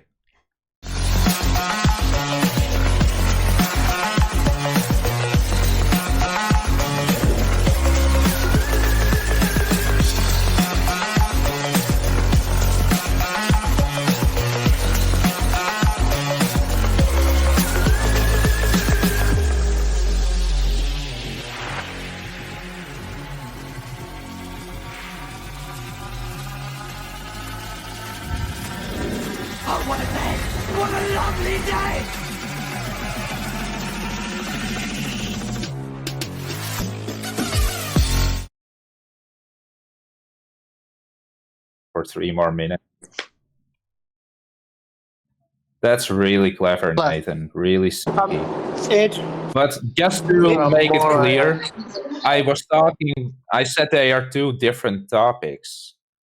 So Blaster, please you repeat your strawman question me, again. Okay. and then okay, you I'm trying. quickly Ed, ended the show. Ed, Yeah, they are Ed, two be different quiet. subjects. Yeah, they are. Ed, Hold how on, can you Blastoid. expect to have a sunset without a spinning Earth? It's impossible. Yeah, he doesn't realise his own rhetoric, his claim of a Coriolis deviation as Earth turns underneath, and he's just declared for a third time that they're two different subjects. He doesn't realise still that they are totally the same subject. It's a claim that Earth turns underneath at 15 degrees now. It's just stupid. They don't know what Coriolis effect is. I have a I question. guess Rumpus ain't helping You him don't today. know what it is. No, I understand Coriolis deviation. It's a claim that you would see something drifting from a roundabout as you turn underneath it. That's Coriolis deflection. It's claimed Earth is the roundabout and that things we see not attached drift away at 15 degrees an hour because it's claimed we're turning underneath. So in the case of a helicopter, it takes off, hovers, and it's claimed we turn underneath 1,000 miles an hour at the equator. So the helicopter vanishes into the distance at 1,000 miles an hour, not because it's moving, because we're moving underneath. That's the claim Earth has, but that would involve helicopters drifting away at 1,000 miles an hour, and they don't. It also includes a claim that the sun moves because we're turning underneath it. It is absolutely the same subject, but you are so thick that you don't even know when you're making a claim of Coriolis. You're thick. No, the sun shining on the clouds is a different topic. and you're- Oh, really? So it's moved to that position under the clouds, not because Earth's turned underneath, but because the sun's moved. So it's actually the sun moving, Ed. It's nothing to do with Earth turn. Thank you. Yes, we agree. We agree. Nothing to do with Earth turn. Thank you, Ed. We agree. Fourth time you've said it. Movement of the sun, No, nothing to they're do just with different Earth turn, topics. according to Ed. We agree. Wally Fundy mutes me. No, you funny mute me. No, you Fundy mute me. The difference is I've got the winning argument, Ed. You've got nothing. Other than to assert what? Clever what you did, Nathan. What, clever what? Pummeling your argument? This is Coriolis drift. The sun seeming to move because we turn underneath it, that's Coriolis. You're saying it's a different subject. You are thick as shit. No, I'm just pointing out you're running away from your man-made presentation. I got Man-made a question about this presentation. man-made apparatus. What the I have a fuck are you question about talking this. about? This claim you make with Earth turning underneath to shine under clouds is a Coriolis claim. You dumb fuck. How many times have I got to say that, you stupid idiot? The sun shining on the clouds is a different topic. No, it's claimed that's caused by Earth turning at 15 degrees an hour. You don't know your own bloody religion. The reality is Earth doesn't turn underneath anything at 15 degrees an hour. If it did, helicopters would drift away from you at 1,000 miles at the equator, and they don't. But you're never going to concede that. You're going to tell me that this claim that Earth is shining underneath clouds has nothing to do with Earth turn. When in your religion, it's got everything to do with Earth turn. It just doesn't happen that way. Earth isn't turning underneath the sun at 15 degrees an hour. We're not turning. Can I quickly talk to Ed? Yeah, since you're running away from me so hard, time. let's go back to can ask him, then I'm Coriolis. gonna What's kick the him out. definition? You're gonna, What's you the can ask him, definition of Blastoid, Coriolis? if he'll ever shut up, which he probably won't. Okay, Yes, you can ask him. okay, What's Ed- the definition of Okay, Coriolis? Ed, can I talk to you quickly? It's about trying to explain to you how your religion actually works, but yeah. Anyway, according to you, does your sun move or your Earth? Irrelevant. Oh, it's just the fucking point we've nailed you on. Yeah? Does your You're saying it's does your nothing sun to do with move? the point. And it's absolutely relevant. It's just where you die. So Ed, No, does your it's sun where move you or run your away Earth from move? your man-made presentation of the sun. Ed, does your sun move or your Earth? It's a simple question. It's irrelevant. No, it's not. I'm going to kick him out. Yeah, So he's just saying it's wasting not our relevant. time. It's absolutely the demolition of his claim because it's claimed in his rhetoric Earth turns underneath the sun at 15 degrees an hour, like it's supposed to turn under helicopters at 15 degrees an hour. Second reference frame. And he's saying it's irrelevant. What an absolute outrage. You mean you've lost, Ed? What's the definition of... You've lost, you coward. You're getting pummeled by flat earthers. You're saying your claim that Earth turns under the sun is irrelevant? What a coward, running away from your own claims. What's the definition If of you want the Hours, definition, please? I gave him a definition in Skype for him. Nathan? No, He's asking for Nathan, definition please. of Coriolis. Read He's it asking to for me definition again, of Coriolis. like you did It's yesterday. been on screen, Ed. Please. For my audience, while you're asking with this obfuscation tactic, it's on screen. It very specifically says Earth is turning beneath it. It's describing things not attached to Earth. That's the definition that you have of Earth turning underneath the sun, bullets, balls, helicopters, drones, hot air balloons and aeroplanes. Shortening flight times, which doesn't happen. Having drones drift away from you at 1,000 miles an hour, which doesn't happen. Having you turn underneath a helicopter, which doesn't happen. So we're supposed to turn underneath stuff. That's the definition. Like yesterday, it's on screen for my audience. Irrelevant. You claim Earth turns underneath the sun. It just doesn't, Ed.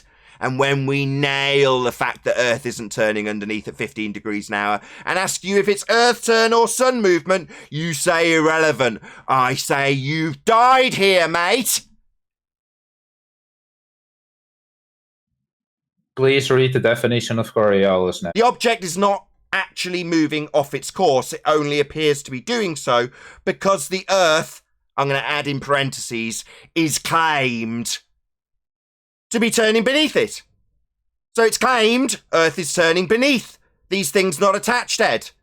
Like a roundabout with you looking at something that's not attached, not on the roundabout. It's claimed that we're on a roundabout with a spinning Earth and that the sun moves because we turn beneath it. That's what you claim. And when we pin you on that, you say it's irrelevant. Why? Because we've pointed out that this is a Coriolis claim you're denying. Denying your own rhetoric and debunking it. Apparently, according to you, Ed, you said it 3 times. Earth turn's got nothing to do with the sun moving under the clouds. So you're debunking Earth turn, Ed, like Simon Dan. Kudos. Maybe ask me a question. Maybe tell me I'm running away from a man-made device that I've used for your claim that Earth turns at 15 degrees an hour to move the sun under clouds. Maybe tell me it's a man-made device I'm running away from when we point out that when asked if it's sun movement or Earth movement, your answer is that it's irrelevant. Actually where you've been pummeled. Maybe he should go learn about the heliocentric model a little more. Yeah. Why don't you go and learn what you think actually causes the movement of the sun? You stupid idiot. Why are we having to educate you when you're the globe-believing retard? Why are we having to tell you that, yeah, absolutely you claim that the sun's moving under the clouds because it's turning underneath it at 15 degrees an hour? You think Earth's turning underneath, you stupid idiot. It's just not. Because helicopters would fly away at 1,000 miles an hour. Not because they've got massive engines and they can fly 1,000 miles an hour. They can't. But it's claimed that we drift away from them at 1,000 miles an hour as we turn underneath. Same as this sun claim, Ed, that you're running away from, saying it's irrelevant because you're a coward. Is it irrelevant or just where you die, Ed? So the definition of Coriolis you said was that things appear to be moving off their course. If the helicopter is hovering above you, what's the course of that? That would be the sun, Ed. That would be the sun moving. He talked about the helicopter again. We talked about the sun for about 20 straight minutes. Now what? You've been asked if it's the sun movement or Earth movement? Given that you've denied it's Earth movement 3 straight times, you're going to tell us it's irrelevant, Ed? No, it's claimed by your side that Earth turns underneath stuff, including the sun. You're going to deny it for a 4th time? Maybe say it's irrelevant, you coward. Run away from it, you coward. Say it's irrelevant. Maybe tell me to ask a different question. Is it the sun moving, Ed, or is it Earth claimed to turn underneath? And that would shorten flight times. 15 degrees an hour drift, right? Earth's turning underneath the sun, Ed? 15 degrees an hour, Ed? Irrelevant, Ed, or are you just a coward? The sun shining on the clouds is a different topic. Different topic to what? Earth turning or not. Oh, so when we have a claim that Earth is in a position where it's turned around, you guys say that the sun is underneath the clouds now. You're saying that that's not the case, Ed? Welcome to Flat Earth. What do you mean? I mean, you're telling us it's nothing to do with Earth turn. This claim that the sun is underneath these clouds, shining underneath them, you're saying that's not Earth turn. And again, 4th time, Ed, we are in agreement. No, Ed, it's definitely not Earth turning at 15 degrees an hour underneath. Coriolis deviation. No. Definitely not Coriolis drift, Ed. You were making it explicitly clear yesterday that we don't have that drift. There is no deviation. No drift. Earth's not I turning. never said the Earth doesn't spin. I'm curious. I never Ed. said the Earth doesn't How spin. how do you think the sun got in that position, Ed? Yeah, I'm I'd like to curious. know that. How did the sun get under the clouds then, Ed? Irrelevant. Really? Just not the fact that you claim it's 15 degrees an hour deviation as Earth turns underneath the sun? Yeah, that's because Simon Dan's brought this deviation to a head. And we're absolutely killing it day after day, thanks to Simon Dan. We've got you absolutely cornered. You can't claim that it's not Earth turning underneath. And when we point out that, well, is it the sun moving then, Ed? Apparently that's irrelevant. No, it's just where your argument dies, Ed. Earth's not turning underneath at 15 degrees an hour. It's total lies. Earth's not turning. Maybe tell us about how you beg the question of Earth turn. Tell us how you don't get drift, don't get 15 degrees an hour, but still assume it's turning. Tell us about how you assume it's turning as a fundy religious hard. Go on, Ed. Tell us how we don't have drift as Earth turns underneath, but you still assume it. Go on.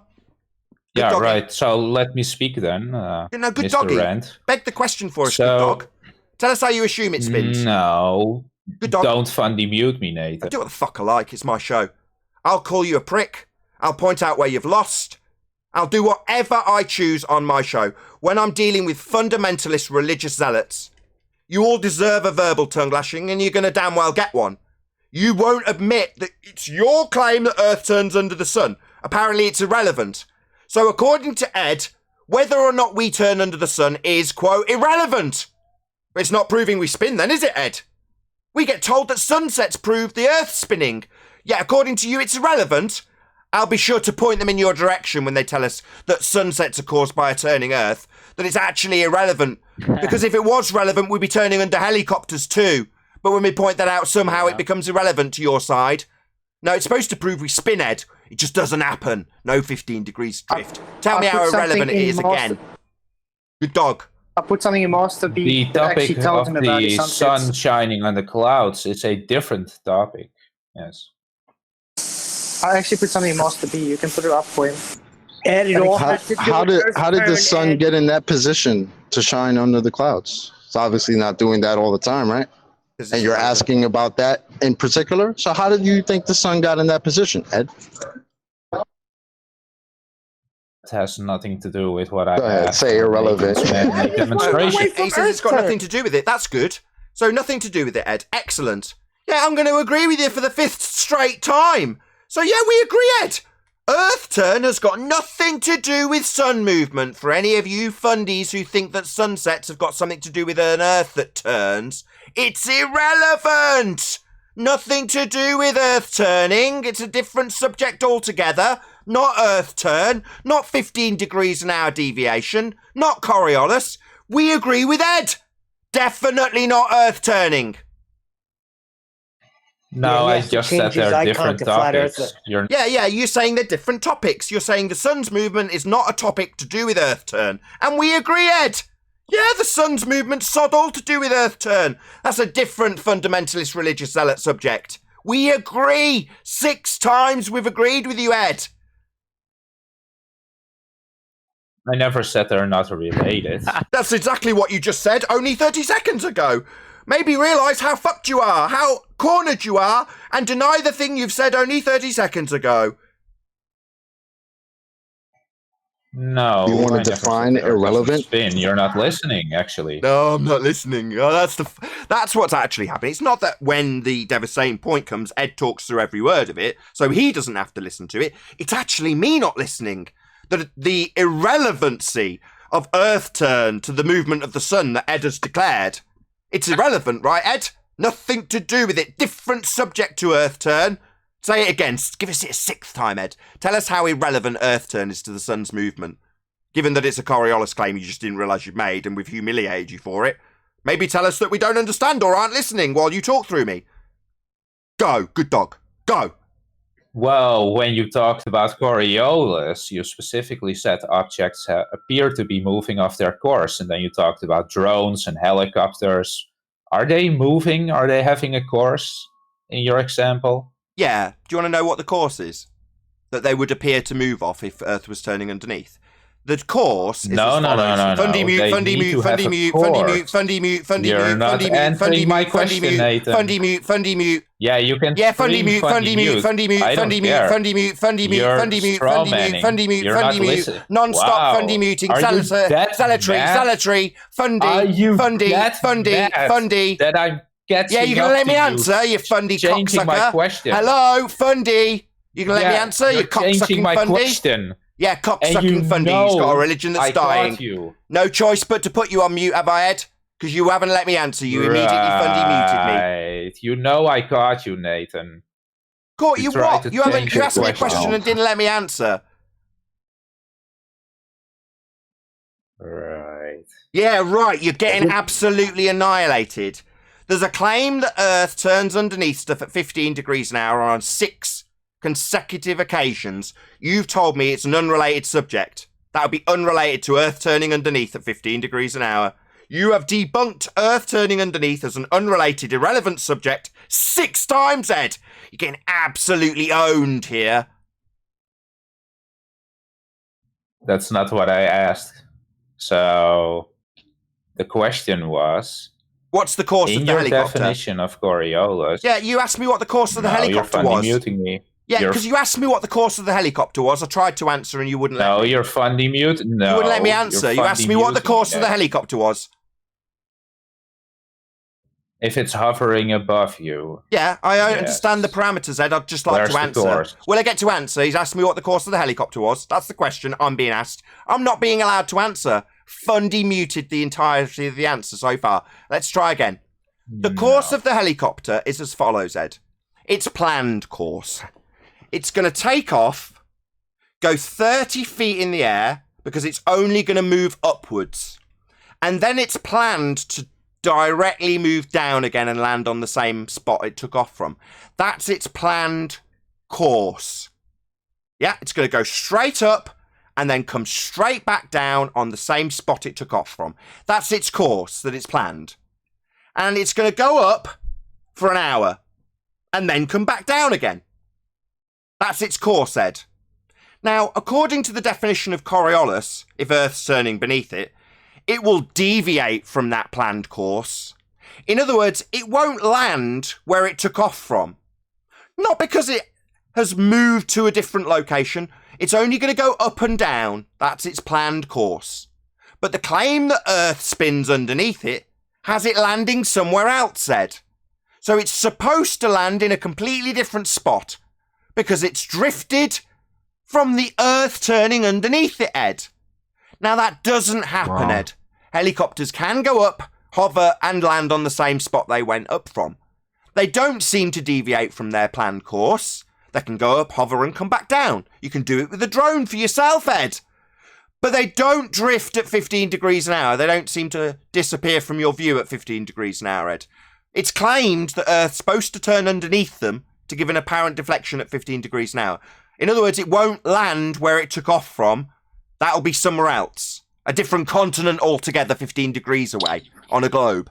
That doesn't happen though, Ed. So a helicopter can go up and land on the same spot. That's its planned course, and it can commit to it. Yeah, you said and that do 5 times. Yeah, and I'm going to say it as many fucking times as I like. So why isn't Earth turning Not under the answering my drone or question. helicopter? Why isn't Earth turning under the drone or helicopter at 15 degrees an hour, Ed? Same question as yesterday. Earth isn't doing what it's supposed to if it's spinning. That's drifting underneath at 15 degrees an hour. Why isn't that You happening? didn't answer my question. Yeah, I did. Yes, he did that. Yeah, I did. I absolutely asked you a question. What's its planned course? Its course is up and then down to the same place. And according to the rhetoric of a globe Earth that spins... It's finished yet. You're fundy muting me, Nathan. You're fundy muting Let me me right finish now. the question. No, you're fundy muting me. No. Yeah, no. Is you fundy muting me. Saying Earth should turn underneath this helicopter. Its planned course, you've asked me about and I've answered. Going up and coming down again. It's supposed to be landing on the same spot.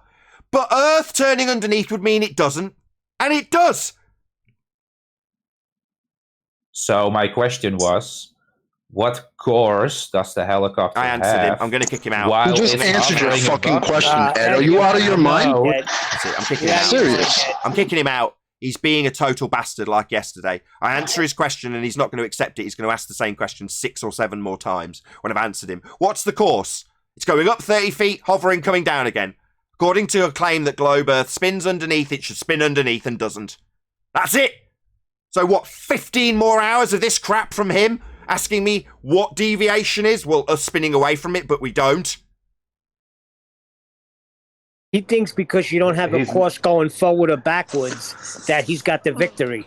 I have. I've got it going up and down. That's the course. I answered him. He just didn't know what the fuck to do. So he asked the same question about 6 more times.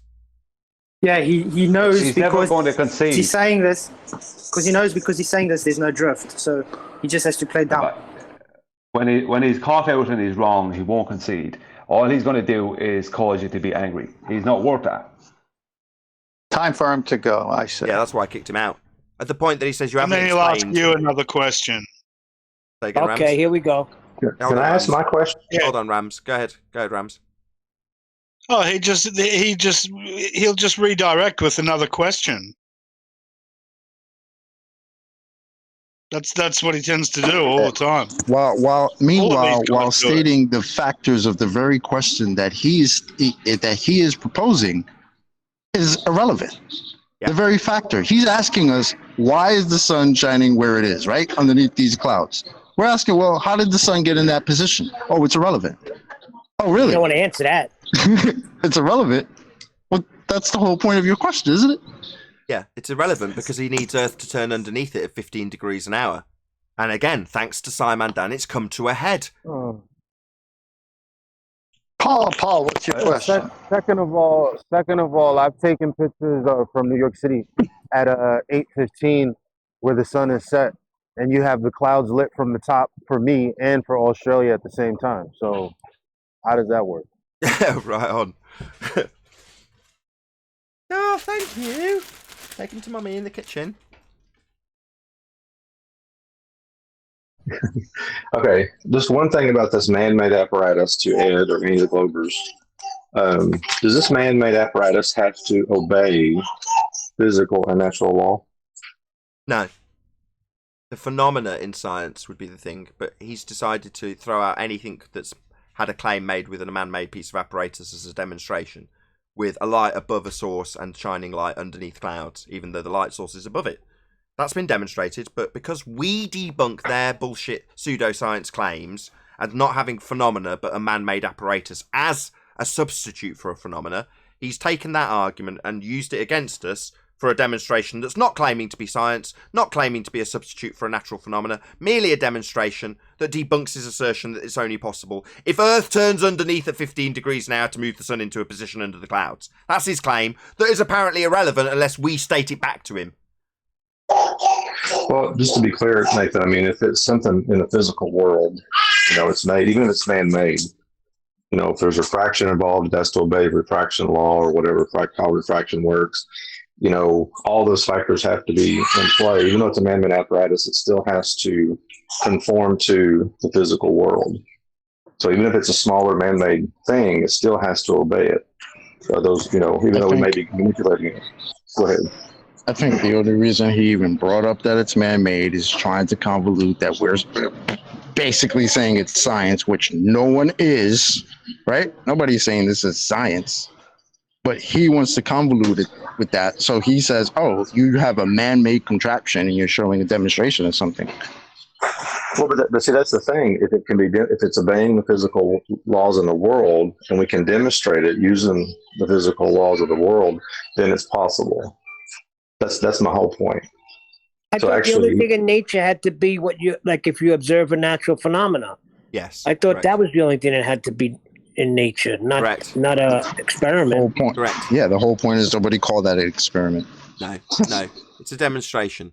Merely a demonstration. If I say balls bounce when you drop them and I drop them, even if I'm not necessarily asserting that it's analogous to a gas going down, go boom, boom. Nevertheless, if I drop a ball and say it will bounce because it's a bouncy ball, and then I show you it dropping and bouncing, that's not an experiment. That's a demonstration. No claim of science at all. Now, if we say we can get light to go underneath something, even if the light source is above it, and then we show it being done, his rebuttal is, that's man-made. Yeah, and? So what? Who cares? Now, when it I comes wish to they could show us orbits in a small scale. no, they can't do that, Neil. I know. Well, all experiments would have to be technically man-made, but Yeah, again, experiment. if you're trying to prove the phenomenon, huh? Yeah, the experimental apparatus is man-made. Right. So even this video, I've not seen the video, but I can imagine what it's like. It's technically a man-made thing. The camera's man-made. You know, he's actually manipulating whatever he's doing in the video. It's all man-made apparatus, but he's trying to show how something could operate in the physical world. But even the apparatus itself still has to. I keep saying it mainly because it's important. It still has to obey the physical laws of the world. You know, like it has to follow. You know how light works. It has to follow how light works in the physical world. No, none of this is relevant to the method of science, and you're trying to convolute in a demonstration with an application of the scientific method. It's like, well, some of this stuff is actually natural, but you don't have to justify any of that. Nobody's claiming it as an experiment. You don't have to justify the fact that it's man-made or not. It's irrelevant. It's only crucial when you're describing something that happens in nature and you want to explain it. Well, if that thing that is quote-unquote happening in nature is actually happening because a man made it happen, then there's your cause. That's why you don't do experiments on things that are man-made, because you know the cause already, a man made it. But if something's occurring in nature and you're adhering to the method and you try and induce the effect with apparatus that is man-made, you're still trying to figure out the cause of the natural phenomena that occurred in nature. So, man-made or not, who cares, even in an experiment, so long as the phenomena's not man-made.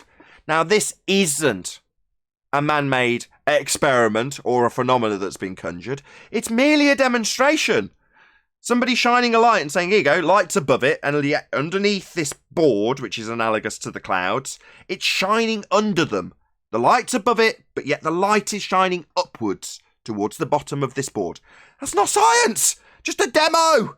Doesn't matter the criteria for what it's made out of. It could be made out of bloody plutonium for all I give a crap. It's just a demonstration. Now, that demonstration debunks the assertion, when held up in false dichotomy, that it's either not possible on a flat plane, as is per its assertion, and therefore in false dichotomy, the globe model with Earth turning under the sun at 15 degrees now is the explanation for the light under the clouds. But when we say, well, what is your genuine thoughts on why the sun is in that position, as Chocolate asked him? Answer, irrelevant. Not irrelevant, just a claim of Coriolis drift. 15 degrees an hour, Earth turning underneath. Something that they're all running scared of thanks to Simon Dan. The sad thing is he's going to claim victory. 60 seconds? Could I have 60 seconds on this? Sure. Number one, not only they are convoluting scientific method with physical demonstration, and they're trying to use what we would say back to them about man-made. Like when they say what causes this, and it's just purely it's man, because there's a man-made object that causes it. Right? They're convoluting that with the use of a man-made object within a scientific experiment. But there's more than that. What they're actually doing is they're trying to hand-wave away our physical demonstrations, because they don't have any. Can anyone show me their physical demonstration of that actual claim of the light shining on the clouds underneath? They never came up with a physical demonstration for that. They only asserted an explanation and said, how do you explain that on your model? We don't have. And then Chris Berry shows them 3 different videos, 3 different physical demonstrations. So not only do we have an explanation and a real world explanation, we also have 3 physical demonstrations. They don't have any of that. And this is the same thing for 5 years. They never have physical demonstrations. They only have explanation. Yes, absolutely. Correct. Exactly. That is indeed. Neil, do you want to get the last word in? Chime in. Or 10th man, then Neil. Or Neil, then 10th man, rather. Okay. Yeah, I'll just go. So Ed came in with sun shining on the bottom of clouds could never happen on the flat Earth. That was his intro to the whole talk today. So then you're saying it only happens on the rotating Earth, because obviously that's the opposite view. Then it should turn underneath airplanes, drones, and helicopters too, but it doesn't. It's amazing how he just killed himself. Yeah. No, I was just going to say the sad It's thing that is. I told. Hold on, Remember, Chocolate. I told you. Hold on. Sorry, Neil's been go trying to on. get this word in for about the last 10 straight minutes. Go on, Neil. I was just going to say the sad thing is he's going to walk away and claim victory that he had you cornered. Yeah, they're delusional. Go ahead, Chocolate. You can get the last word in. I was just gonna say that, but that's the diversionary tactic right there, right? He's clearly got a demonstration of what his question is, right? The lights shining underneath the clouds, right? He's got a clear demonstration of it provided by a flat earther. Now he's gonna say that that's man-made and that's no good, and then ask us, how does this happen on the flat plane? While throwing out the demonstration of how it can happen on the flat plane. Meanwhile, he didn't bring in a demonstration of how this could happen on a globe, right? And in the middle of that, asking him, well, how do you feel that the sun got into that position in the first place? Relating that to the other argument. And what he says, it's irrelevant. It's amazing. We'll have a quick play of... You and your reference frames have been ruined. You and your reference frames have been ruined. Your reference frames have been ruined. Your reference frame. Your reference frame. Your reference frame. Been ruined. Been ruined. You and your reference frames have been ruined. And there was a little video. Frames have been ruined. Frames have been ruined. You and your reference frames have been ruined. And With that, I'm going to say a huge, massive, enormous thank you first and foremost to both Discord and G Plus panels for making today's after show possible. Of course, a massive thank you to all of you in either Nathan Oakley or Nathan Oakley 1980 premiering streams for hopefully smashing the super chat, liking, commenting, sharing, subscribing, and all that good stuff. Be sure to check out nathanoakley.com and the Flat Earth Debate Forum to keep up to date with the community debate. I've been Nathan Oakley, and I'll see you all in the next video.